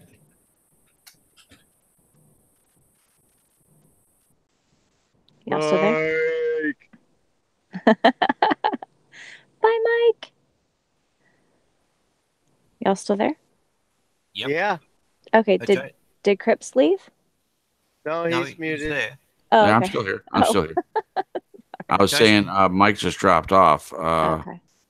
Glenn was about to say something, and he just kind of popped off. So go ahead and finish what you're going to say to him, and he'll probably hear it eventually. Oh no, you mean to Mike or? Yeah, to Mike. Mike, it felt like you were going to say something, or I thought you were going to say something. No. I said it was basically good night, Mike. It was good. Whatever. I was going to ask you. Do you know how to go from the on air to the off air? Oh, absolutely. Oh, okay. Yep. If anyone wants to stay, they can stay. I'm good if you want to. Yep, they sure can. So I'll end the broadcast after everyone can say goodbye to the chat room, and then I'll make a final statement, and then I'll end the broadcast for tonight. And we'll talk briefly offline when I'll let you know when the broadcast is done, and then we'll go from there. Awesome. All right. Anyone else want to say anything? I'll say thank you. Sure. Mm-hmm. Go ahead, Steve. I haven't been able to pay attention to the chat, so hi chat room, good night chat room. Yeah. I haven't seen anything in the chat room. So, yeah. Me neither, Steve. I'm not able to look at it right now, so hi, bye, love ya. There you go. Steve, are you able to stay on and chat with us afterward? Sure, for a little bit. Cool. Okay. Anyone else? Yeah. Bye, chat. Thanks for letting me yap. What's going on? I don't know. What's going on with you? We're not off air yet, though. Yakety yak, don't talk back. Oh. Man, and the funny as we all know, alley-oop, boop, boop, Yep. Okay. Well, if everyone's done, they've said their goodbyes and stuff. You guys, first of all, thank you for being a part of this up until this point, and the first YouTube show that we've done on our own channel. To me, it's personally exciting. I'm very happy, and even had a kind of a rough start because it was all thrown together last minute. That's my fault. So it'll be better next week. We'll have more things in line. And Golgotha, thanks, man. Catch the replay, buddy. Appreciate you coming by. The notifications will be out next week ahead of time. Oh, look, Linda's here. I was looking for you. Linda's here, and I was looking for Linda all night. We put it in there. In Flat Out Grace's the Facebook page. Some of the people that listen to our show have been very supportive, but Linda is someone I'm very close to, and she has it's her page, but I'm part of it. It's on Facebook called Flat Out Grace. Go and check that out. Take a look. Thank you, Lisa. I appreciate you being part of the program and making some comments that we could kind of add into the show. Again, if you want to hear Lisa's testimony, go over to Talking Doctrine and listen to that. It was just this past week. Thank you, Alex. I appreciate you. Thank you, everyone that's been a part of the show. Mike, for coming on. And guys, we just thank you for being a part of this and coming over and listening, especially tonight. And we'll do better. Thank you, JW. Thank you, Megan. Appreciate you guys. Alex, I think I already said that, but Alex, appreciate you being part of the show. JW, I hope I don't miss anyone. Lisa, I already said something to Lisa. Those are the ones that are commenting here the most recently. So if I didn't mention your name, thank you for being a part of it here tonight for our first show. And we'll be here next Sunday night at 9 p.m. as usual. And gosh, that's it, guys. Oh, Melted Zone comes in. Melted Zone, good night. Maybe you were here the whole time and just didn't say anything. So if that's the case, thanks for coming by. And we'll be here next week for True Story Live on YouTube. All right. Have a good night. Good night, guys.